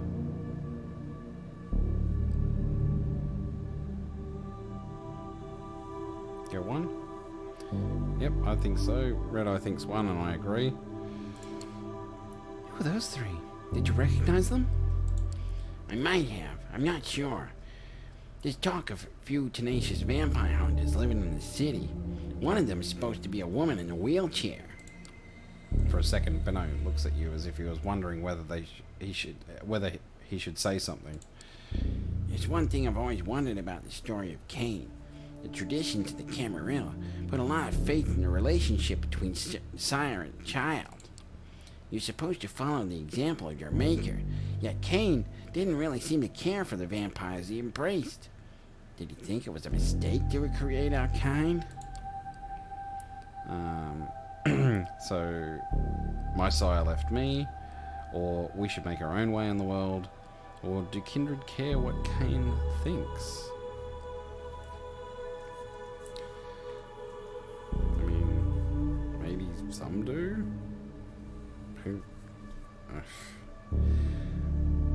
So my sire left me, we should make our own way in the world, or do kindred care what Cain thinks? I'm gonna be honest, this is going a bit longer than I thought it would, but anyway. We'll get through this one, and then we'll probably have to end the stream after it. Do you think 3? Red Eye thinks 3. Do kindred care what Cain thinks? Do the kindred of the Camarilla really care what Cain thinks? Most don't. Still, he was a progenitor. You know, I'm Sophie's child, and you're her protege. It's amazing that we share an appreciation for the mythologies of our kind, considering Sophie has little interest in the questions of the spirit. You stare at Benno. You knew there was something he wasn't telling you, but in all the talk about Cain and the First City, you forgot about it. Now the only question is, what does this mean? Does Sophie know her child is talking to you? Probably not. Don't hold it against me, but I admit finding some pleasure in seeing you suffer the effects of Father Anthony's faith. I suppose that's a demon in me. Alright, so is that... Can we go with, that's not cool, or I'm not your enemy?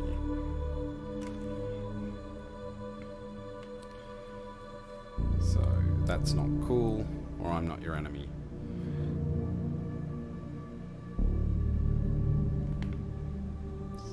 Sorry about that. Not cool, or not your enemy.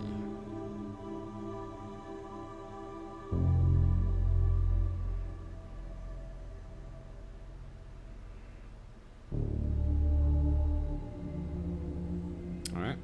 But I think we'll go with I'm not your enemy. I understand that you're bitter, Benno, but I'm not your enemy. I'm sorry, I know that. It's just that sometimes I get too tempted by sin. You know, we should meet again. We talk so much about myth, but maybe that's cowardly when the reality of faith is right in front of us. I'll introduce you to Father Anthony. You nod, unsure whether that's a good idea.